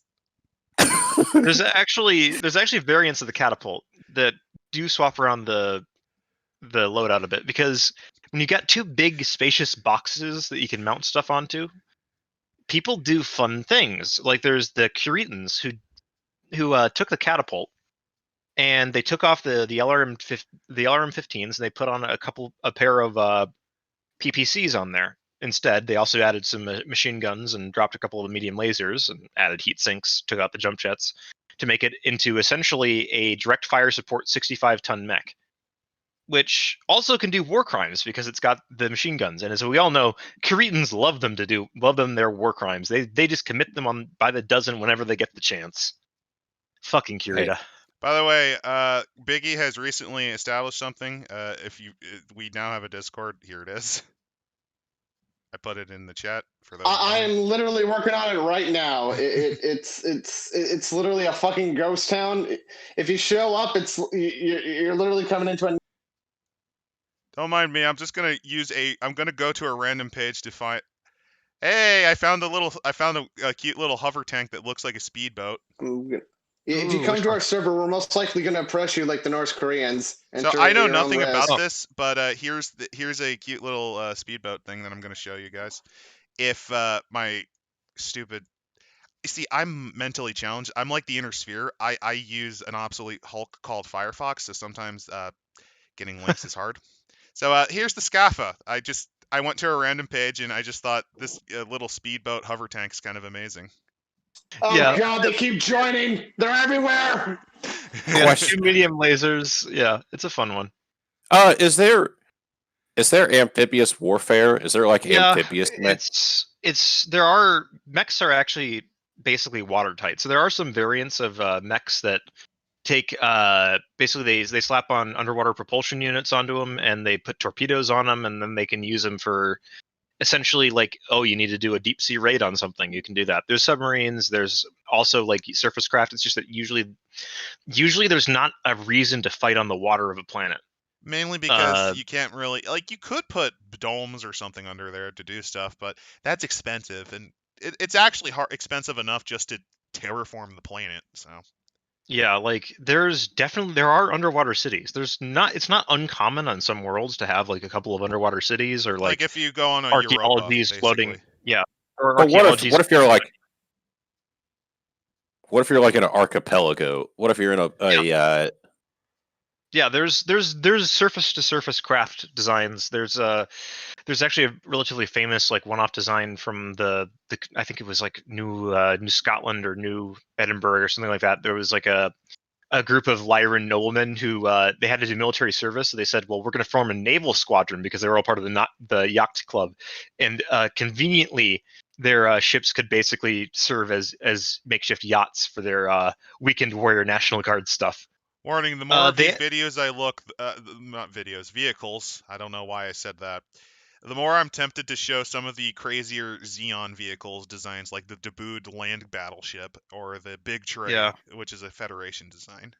Yeah, there's a lot, there is surface, this is the Conga that was mentioned in chat. The Conga? Yeah. Oh, the Conga! Yeah, the Conga is a jump hovercraft. Clans Hell's Horses has taken a look at it. This is an SLDF project that never really took off. 2 SRM4s, some medium lasers, jump capable. Oh my, It's a jump capable my tank, God. basically. That's a fucking hydrofoil. Look It at actually it. is a hover tank that jumps. So what Yeah. you're saying is this is a slight nod to Christie's suspension, which also was mostly rejected, except It's by the Hammerhead from Mass Effect 2. It Oh, can actually no. It's a rare vehicle that can do a death from above attack on a mech, which is funny. And that actually happened, I think, if I'm remembering correctly, during the Jihad. Is that there was a Comstar unit that had these, and while they were fighting the Blakists, with the last operational Kangas in the inner sphere, they did death from above attacks and they ran out of ammo and they were damaged to the point where it's like, we're taking these bastards with us. Yeah. Yeah, Clans Hell Sources is also looking into reviving the design apparently, but I don't think that they'll do an updated Kanga at any point. It's really we were weird. originally going to have like a more plotted thing, but I actually like how we're getting referenced vehicles. The Ishtar, huh? It gives the Gundam a run for money. I don't know. I've no The Gundam. Ishtar, It basically is powered by plot armor. the Ishtar vehicle. No. Oh my god. It's crazy, but I have something way worse that I'll show you from Gundam after this. That's Isn't this Ishtar that movie? Yeah. It's also these also these Lion tanks are Campbell? pawns. this thing is ludicrous. I love I it. like it because it reminds me of a Tinker Toy. Yeah. It's like the Tsar tank, except I that's what I unironically love how wow, it's so crazy that it doesn't even want to show itself. What is up with you? you have to just take a screen grab it and move it over. I'm just gonna save it as a JPEG because fuck it, why not? Yeah. Sorry about this. It's just sometimes, well, computers get mean and tetchy. So it's like the Titan Legions. You gotta hit it with enough wrenches. Here we go. This Tinker Toy looking motherfucker. It looks like something you'd fight in Mario almost. Yeah. Actually, yeah, it kind of reminds me of General Guy's like toy tank. And I love the little no step there, which is just like, why is that on there? Wheeled DFS. Wheeled FS, which, okay. Oh, so it's why like not? Xeon. So another reference. Let me show you because you Wait, kind of. this is from 98. Wow. I want to show There's you no guys random the people. glory that is the Magella attack tank, which is great. But yeah, let's try to get back to the last couple of mechs because I think that we should probably start winding down a little last bit couple because of we've mechs, been. I just want to show the Magella, and then we can do that. Actually, talk about the mech while we're doing this, so that there's no dead air. Remember how the catapult is such a really good basic design? Like, Yep, it's nice, a cockpit with missiles on it. It's got a neat little front facing bit to it. It's got the nice little boxes on the side. It can jump around. It looks really cool. Yeah. It's well protected. It's a pretty good heavy. Well, the clans had some ideas. And OmniMech technology had come out. So they were thinking. And for those wondering, let me just show the Magella. This is what happens when you take a lunar mining vehicle and turn it into a tank. Oh. By the way, the top part actually is a safety feature. It can detach from the bottom using jump jets to hover for very brief periods of time if the bottom half explodes. If you've no idea what Battletech is, I'm going to say this next design, you've probably seen it before. You've probably seen it at some point because it is the iconic design of the clans. This is the thing that was on the covers of the original art for the clan invasion stuff. I love that look. This is. Oh, I remember this thing. There's a great gif of it slapping a person's shit. Yeah. Because it's actually from an anime, and that's why it got into some trouble. But no, that's the Marauder. This is basically this is the Timberwolf, whereas basically everybody called it for a while the Mad Cat. Why? Because it looks like a Marauder and a Mad Cat got crossed together. The Marauder has these distinctive spindly gun arms on it, which the Timberwolf copies, and the catapult has the missile launchers, which the Timberwolf copies. The Timberwolf one-ups both of them because it's a clan machine. Because you know what? Fuck you. You can't have nice things. We're clanners. Fuck you. The Timberwolf has 2 machine guns, two large lasers, 2 small lasers, which are extended range and do more damage than their inferior counterparts because, again, clans. And then 2 LRM-20 launchers because, you know what? That thing that's over there, I want it to die to 40 missiles. Just as the Soviet anthem plays, we're just going to unleash our fucking Katyusha rockets.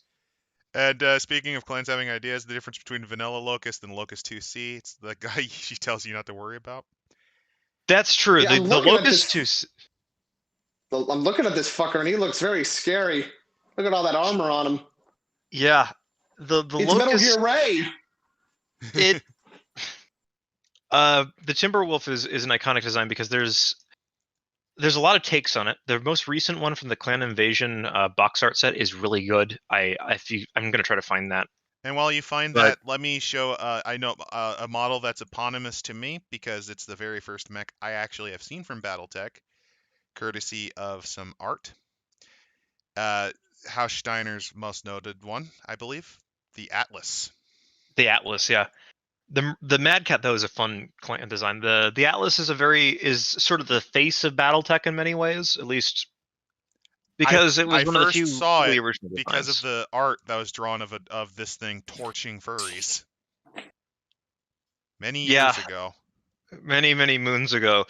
BattleTech's some of the classic BattleTech Clan Invasion art. Hold on. Has the Timberwolf front and center. And some of these images, though, are like... This is the cover from the most recent book, which, of course, is amazing. But then there's also this classic bit of 80s art. I'm going to show the Clan Invasion image because, hey, why not? That's the newest art for the Timberwolf, which is really good.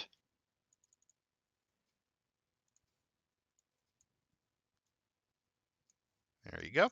For those to witness, gaze upon it.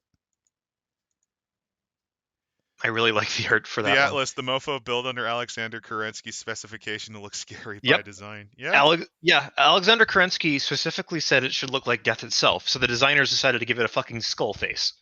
This isn't the first mech that had it. The Banshee is also very similar in that regard. Skulls! Yeah, but the point of it is that the Atlas is one of the most heavily protected mechs in the setting. It's got like 19 and a half tons of armor, something in that range.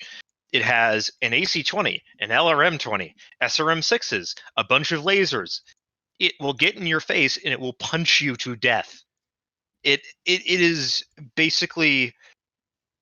It's scary. It's a very scary, distinctive assault mech. It's also the heaviest a mech can be at 100 tons. So the other Alexander Kerensky assault mech is the classic BattleTech art. Some of this is just amazing. This is also a semi-amazing design because I want you to look at the bottom left corner there. This one little motherfucker. Just looking on like, you gotta be fucking kidding Let me tell you about clanners. Subtlety. No, Atlases are perfectly subtle as soon as you drop them from orbit and they slam into your base at maximum velocity. Early BattleTech art is very interesting too, yeah, but like a lot of the Luce's art is also just pretty good. Like we're trying to go with ones that don't look like they were... I appreciate early BattleTech art, but a lot of early BattleTech art looks like it was sketched by somebody on a napkin. I'm sorry. Oh, they got the guy who did the original Mega Man 1 box art to do the art. Kinda, yeah. If you're wondering, yeah, it was literally done on a napkin on a train ride that they then kind of, cleaned up. But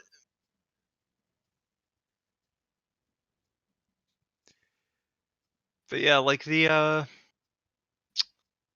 The Clan Invasion era is really arguably the best setting era for BattleTech because it's about a bunch of Game of Thrones style houses who hate the ever living fuck out of each other, getting together to swing a bat at the kneecaps of some space Mongolians. So what you're saying is George R. R. Martin played BattleTech a lot, and that's where that's actually something hilarious if you pay attention, because there's also the setup for when Star League falls apart. That's very similar to how George Lucas does the prequel trilogy. The only difference is Palpatine doesn't force lightning Valorum to death. So what you're saying is when he got pissed off that they used the word droids in BattleTech, this was his version. Well, what happened was he probably looked at it's like, some of these models kind of look like they make good toys. Oh wait, they're copywritten. Oh, there's a little bit of a plot. Well, let's see what they do. Might not be a bad idea. I need to add some amphibious thing. I think it'll be called Dardar. I'll work on the name. And maybe Naboo. I like the sound of that. Taxation on trade routes and a dysfunctional republic. Yeah, that works. Works perfectly. Oh, and it even has a race of eugenics people. It's like clones. Yeah, we could use that. We do it in a clone army. The Clone Wars. I already mentioned that once, so let's go for that. Yeah, BattleTech ripped off a lot, but it's funny that the people that either told them to knock it off or actively sued them then stole right back. It's kind of funny. Yeah, there was a lot of IP stealing back in the early 80s. Of course, FAFSA would go out of business in 2001 and let the setting got fucked by WizKids, basically. But who wants to play HeroClix but with mechs? One of the most interesting things I find about Battletech is, like, back then it had almost everything. It had critically acclaimed video games, fucking cartoons. It felt like it was only so short of having a live action movie. So that's the question. If you think about it, Robot Jocks could be it. Oh my god. Oh.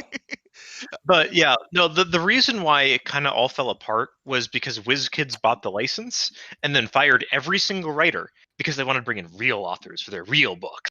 Mainly because, we don't want man-baby nerds who fucking cut their teeth on the Star Wars expanded universe. We don't want people that have written for sci-fi. decades. Yeah, that have written for decades about this setting and defined the lore and the famous characters and helped establish BattleTech and established video games. Fuck those guys. And not just made a minis game, but an RPG. Because I actually got not into BattleTech because I never really kind of did, although I'm starting to now. But Time of War. Yeah. That's what I started with, which is kind of a reimagining of the original BattleTech RPG. And there's another version that just came out, MechWarrior Destiny from CGL. It's a little bit streamlined and simplified. It's kind of similar to a return to the original classic BattleTech RPG, but it's a little more streamlined because Catalyst likes their simple RPGs, which is part of the reason why I have no idea why they bought Shadowrun and BattleTech as IPs. MechWarrior RPG. I don't know, Chief. Have you played the Aliens RPG, which is a flowchart? Have you played the Star Trek? Have you played the Star Trek RPG, which also made? Also done by FAFSA. Let's just say that FAFSA has an interesting relationship with the RPG world and community, and the reason why, the other interesting thing is that they actually. BattleTech as a license is all over the place, much like Shadowrun, because there was FAFSA Interactive Entertainment, which was bought by Microsoft, which owns the rights, therefore, to basically every video game adaptation of Shadowrun or BattleTech. They, of course, relaxed those restrictions somewhat recently, which allowed harebrained schemes and to make both, Shadowrun Returns and all that sort of stuff, but also the BattleTech game. Yeah, the thing I've learned from BattleTech I kind of like more. You can tell Gundam's pretty fun, but one of its biggest weaknesses is they overvalue the mechs and kind of forget about the combined arms. The original run kind of doesn't. There's a lot of stuff there, but yeah, once you get past Zeta, it pretty much just becomes a pissing match between fucked up teenagers and mechs and, fucked up teenagers and mechs, but for the not Nazis. Yeah. Or it's Gundam middle- Wing where you get a bunch of fucking sociopaths to tear through mooks like tissue paper. and God, Wing. Meanwhile, in this setting, you have people with hideous brain damage nuking themselves so hard they basically get sent back to the Enlightenment Age. Yeah. Like, Battletech is very much an 80s cheese setting. There's a lot of, like... And unlike 40K, it didn't have enough time to take itself too seriously. It takes itself very seriously in many ways, but it also doesn't, like, ignore the fact that it's about giant robots. We're not going to pretend that, like, oh, you want to learn about interstellar politics. That's sort of incidental to the giant mechs. Like, there's a lot of other stuff happening in the Battletech universe. We know you're most interested in the mechs, so we're going to focus more on that. And that's also part of the reason why, Is like, Iron Blood Orphans good?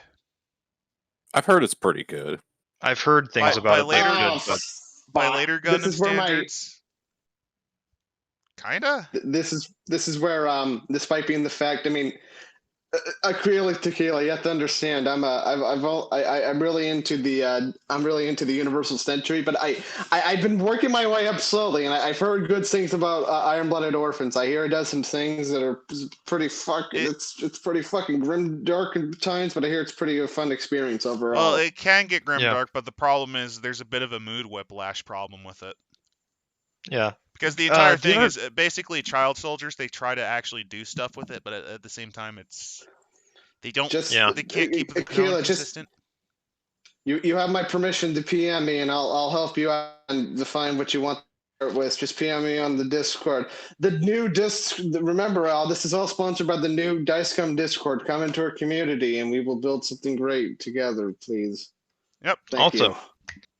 Nice. Also, another thing to mention with Battletech is that it did actually get a cartoon. As you mentioned, why it failed is it was basically that FAFSA kind of just decided to take their money and go instead of let the decline happen. They just collapsed very quickly. So kind of like how the Wii U very quickly got disbarred because Nintendo realized, well, it's not going to do well, so let's just stop before we actually lose money on this. Sort of.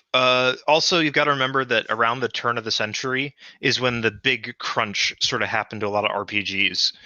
The rise of the internet combined with the basically D&D 3.5 hits, and it obliterates basically everything that isn't D&D in many ways. Well, yeah, because second edition, while popular and one of the more popular, for some fucking reason, Wizards of the Coast managed to just... I don't know how the hell it happened. That just kind of rapidly exploded. It's actually really funny because 3.5, when people think about it, they forget that for the first couple of years, it was just third edition. But third edition was just so wonky, it just didn't work. Yep. So, yeah, again, I'm actually quite for those pleased. Curious, lore rambling wise, for D&D, we might do that, although that would be more of the Diopsids wing than any of us. Yeah. I've got some acquaintance with Forgotten Realms, like basically everybody else, but that's about it. Expect other things to expect since I think we're wrapping up. A lot of Chronicles of Darkness. Lore rambles. Yep, just because of that. There's a lot of stuff. Like, I have to give White Wolf this. It was very 90s. It was very edgy teenagers, thinks this is cool, and wants a big titty gothy girlfriend and all that shit. But there was some genuine attempts put in at research and design and all these other sort of stuff. Admittedly, some of it is incredibly cringy now, but like Dirty Secrets of the Black Hand. Dirty Secrets of the Black Hand is my favorite bad book of ours.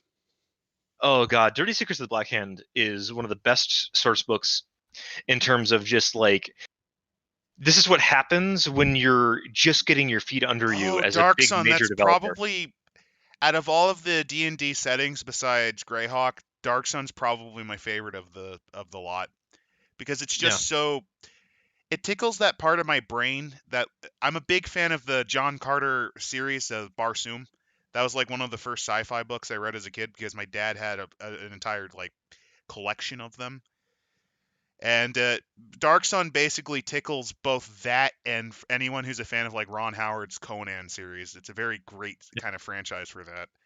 Then they fucked it up. Then they fucked it up and made the world nicer, basically. And those immortal, unkillable motherfuckers just somehow died through a party that couldn't do it. I seem to recall too that there are also aliens that just appear. The ALMLs. So No, that's Aquila, more Spelljammer actually. So Tequila, I do want to comment on the new Masquerade 5th edition. I've not really read it. I've heard good things. I've heard bad things. There was the incident with the Chechen vampire Oh yeah, blood stuff. That whole shitstorm that basically got Paradox to clamp down on everybody and fire some people. But for the most part, the Chechens get you shot. Well, Who gives a shit no. about Chechnya anymore? It's because vampires were behind the horrible war crimes committed down there. Vampires were the ones rounding up the gays and putting them in concentration camps so that they could get blood. Oh, I'll shut up now. Yeah, I thought vampires just hate the gays. That's all. It's funny. It's funny because it's something that's very out of the '90s classic World of Darkness.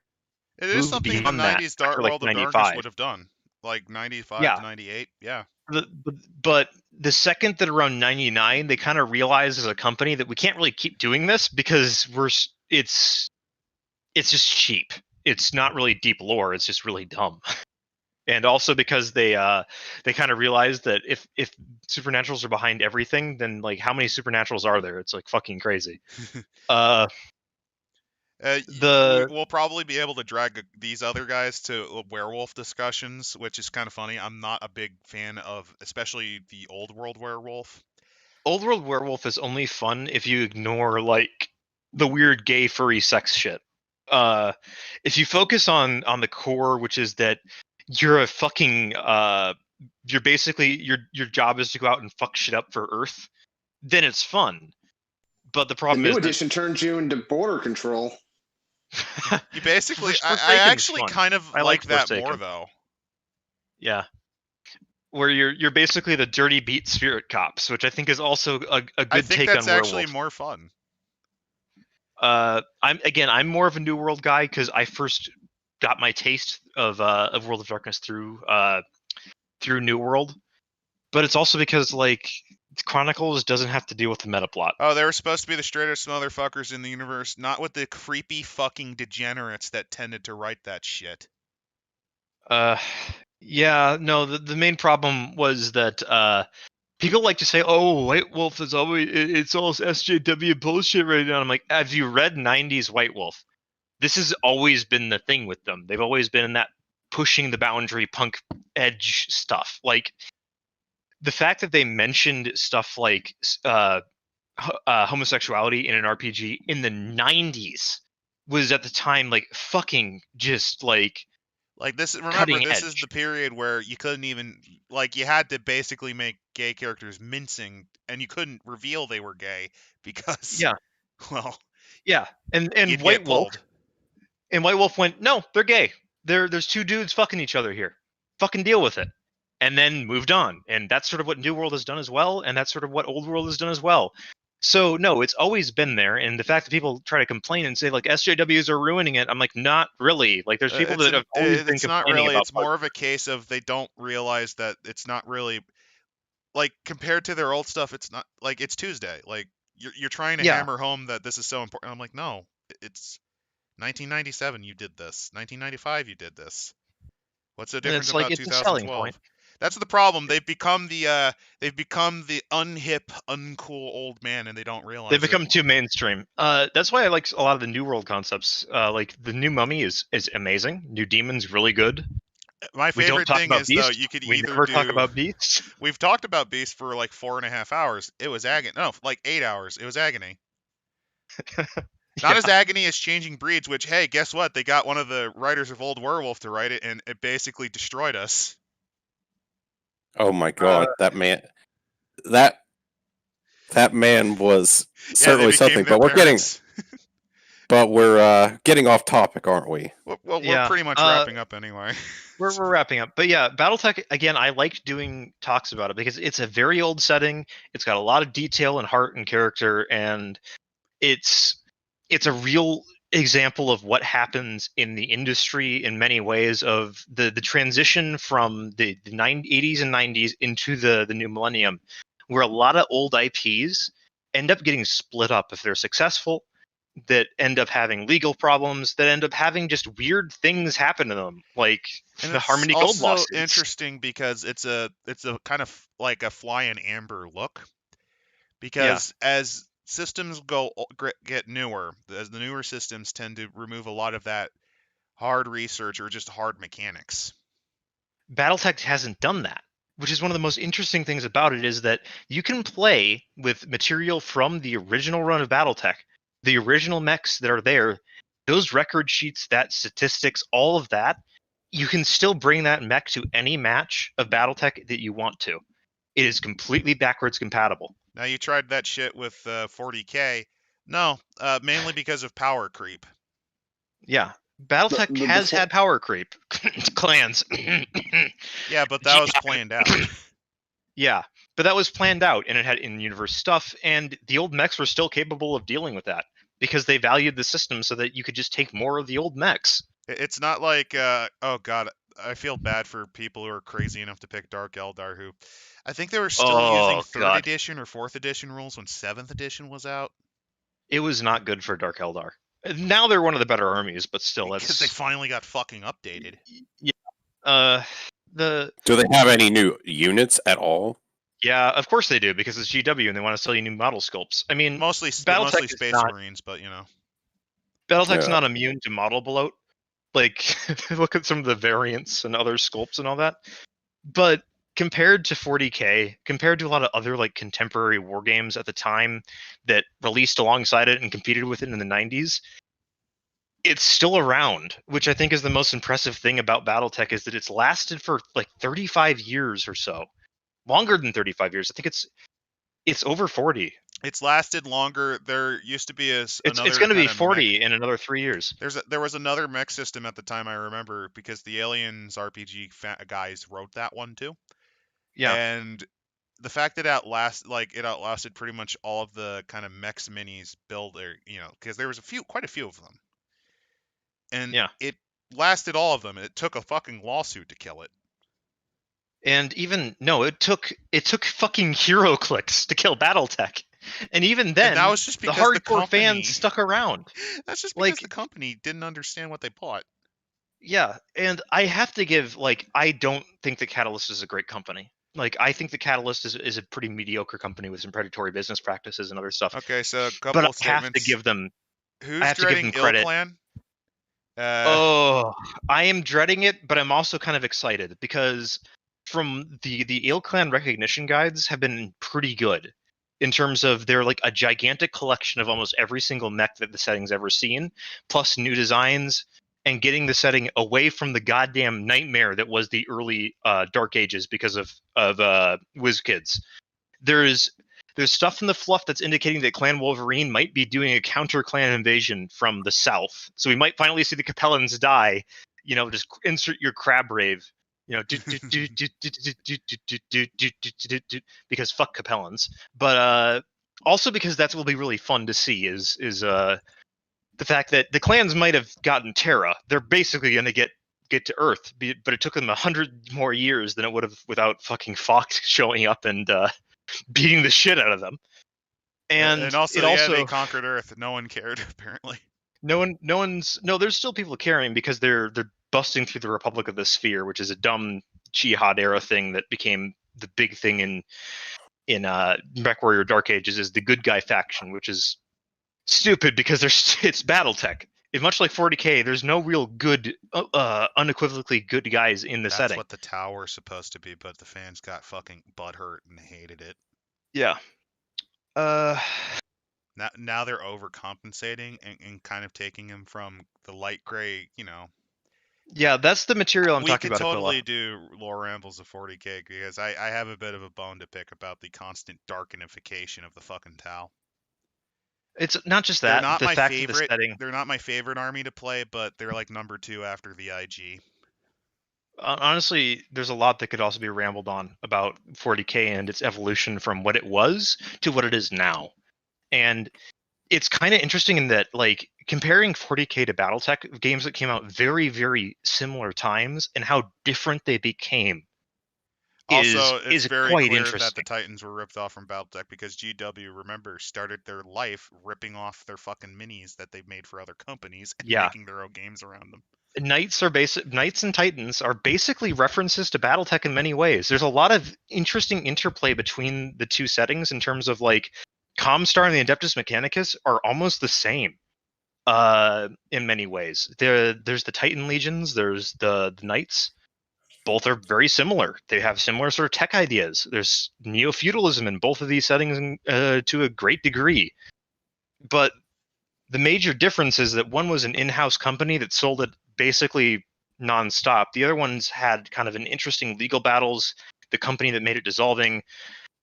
And I think that really, if I had to pick a setting in terms of, like, which one's more interesting to me overall in, like, the grand scheme of the history of it and everything, I have to say Battletech. I think Battletech is the more interesting setting than 40K because of all the weird shit that has gone through that's not even related to the setting itself. It's just outside of the setting, the fourth wall stuff, the background, which makes everything more interesting. To me, it's a hard pick between if you want to kind of more do kind of an early expansion kind of hard, maybe not harder sci-fi, but yeah, harder sci-fi sort of setup, or Yeah. if you want the more varied style, because 40K has a lot of variance in styles. Yeah. Even in the Imperium, but like, for example, you have the kind of cheap plastic sort of tech of the Tau, the semi-ethereal sort of the Eldar, the orcs clutch together equipment that just fucking works. Yeah. It's the Todd Howard approach. You know what I'm just Yeah. envisioning, just as we're about to head off into that glorious night? Orcs in a swarm of Urbies. Oh my God. God. Looted Urbi. Urbies. Well, that's the thing. It's like an Urbi is roughly the size of a Stampa. Like, Stampas are what, like 10 meters tall, roughly, usually? Yeah, something like that. They That's prefer around them the bigger, size of an but Urbi. you know. Yeah, like at the smaller end of Stampas, that's around the size of an Urbi. If you wanted to, I think you could. I don't think you could kit bash a BattleTech Urbi into 40K, but you could definitely build a Stampa based around an Urbi, and it would probably work pretty well. Looted Urbi. Orcs in a swarm of piranhas. Oh God, no. No, please no. That's bad MechWarrior Online flashbacks right there. Oh God. Yeah, orcs would have salvaged over AC-20s. Oh God, yeah. imagine Actually, a looted Atlas with like fucking tusks. a looted Atlas would actually be a really fun conversion. Like, it looks skull-like, just add tusks and make it, paint the black on it green. Yeah. Of course, like Battletech minis are sized to be basically I got this. something better. Orcs and yeomans. They'd love a yeoman. I'm imagining orc catapults now, and it's making me both like giggle and cry because like the weird shit that would be done with a catapult. Looted Atlas with grots hanging over, fixing it as it walks. Yeah. Actually, I think I came up with the best idea you could possibly. This could be like your own version of the what was it this could be your version of how they used to have Apocalypse for 40K where it's like big battles. Yeah. You take your BattleTech, or you take your Warhammer stuff and stat it for BattleTech, so you could have orcs versus like the Inner Sphere. The orc invasion of the Inner Sphere, like that instead would of clans, it'd be fun. the green flood. The green flood. You could have the clans like falling back, and then it's like the orcs just come in. I'd actually have to give it to Battletech over that because Orcish technology, I don't think that they could take a particle projector cannon. I'm sorry. Like, those things are crazy. Space-wise though, no, yeah, the orcs would win because like there's no warships, but whatever. Like it's a fun Oh thought. no, the orcs are mostly just rely on rocks. I think that Battletech minis would be small enough for like 40k epic scale and apocalypse scale because they're basically the size of your average Space Marine figure for the tabletop. The Battletech ones. Nothing of value would be lost with the orcs. Yeah, we could do a lore dive into each of the houses and the factions in Battletech, which could be fun because there's a lot of like weird little old source book illustrations of some of these guys where it's just like, this dude looks actually mentally handicapped. He looks retarded. That's because a lot of the old Battletech art, they didn't know how to draw humans. I think they were drawn by orcs. The 80s Battletech art is a special type of cursed and blessed at the same time. Because it is very blurred. Because there's like a dude wearing like aviators, but they're like aviators in like the Teddy Roosevelt style aviators. So instead of like the little glasses, they're big fucking Hey, aviators. You're right. I'm glad someone else pointed out my opinion on the Battletech people, and that they're inbred and radioactive. They're just Kriegers. Oh yeah, Tex did do an art talk about old Battletech with the guy that did the voice for Duncan Fisher from MechWarrior 4. Duncan Fisher being the announcer for the Solaris 7 games. Solaris is also a fun lore dive where it's like a big giant planet where the entire thing revolves around mech fights as the entertainment and industry and like making money, because it's like, well, what's a better gladiatorial combat than to have a couple of dudes in atlases fight it out? Like, it's just, come to Solaris 7, we have legalized murder. You know, it's like Capellans aren't people. Yeah, they're not. Capellans aren't people, much like Clanners. But yeah, I think we're wrapping up now. I think we're wrapping up. Yeah. With that in this mind, was fun. The next lore ramble is, I would say, about 50-50 something else. 50-50 something else. It depends kind of on. Could either be Warhammer. Could be. Could be. I think Warhammer would be a fun. Warhammer or World of Darkness, I think, should be the next one, because Battletech's a fun setting, but like every other fun thing, we should space it out a little bit. Also, in terms of edited videos, since we do those, I have a promise that at some point there will be a little shorty where another one of our group, Randall, tries to explain the plot of Neon Genesis Evangelion. He's never watched it, and this is based on what he thinks it is about. There's also an analysis. I think Al wants to speak. Sorry. So when you say Warhammer, are we talking fantasy or 40k? Yes. Depends. Because it'd be fun to do a lore ramble on like the early 40k, like Rogue Trader, when it wasn't even called Warhammer 40k. Yeah, back when Space Marines were literally just space cops. One of my cousins, they even have a. Yeah, one of my cousins who's an army officer. He was around in the early days of that. He got into the setting at then, and he still is active in it. It's kind of just an off the cuff family thing, but I just thought it'd be relevant to mention. So yeah, it's gonna be either that. We also do edited videos. ETA on those, no idea. If I don't get anything about that, I'll probably start work on. We also do what are called autistic analysis, which are on D&D prestige classes. We did one episode. I have another one recorded. It's been a while, and I can start that instead if I don't get an ETA. Next podcast is probably going to be on either Saturday or Sunday night. Just depends on when we can get together. Yeah. And also check out our videos. We've got some good ones. Again, recommended are, for me personally, is the Wraithulu series is quite good, because that's just a weird ass setting and a weird ass book. It is so weird. Oh my! It is, as Randall disclaimed it. It might be the I think that is the Neil Breen of bad tabletops. It's White Wolf meets alien gay homoerotic sex fan fiction. Take a weird romance book and make an RPG around it. And the worst thing is that there's like some neat ideas in it. Like there's, you don't have dice? Here, you can use the book to like, you just flip through the pages, and like you can run the corners of the pages, and there's little dice symbols for numbers. So literal bibliomancy. Oh God. Yeah. I just realized since it's a new year, we're gonna have to do fucking Chris Fields again at some point. Oh God.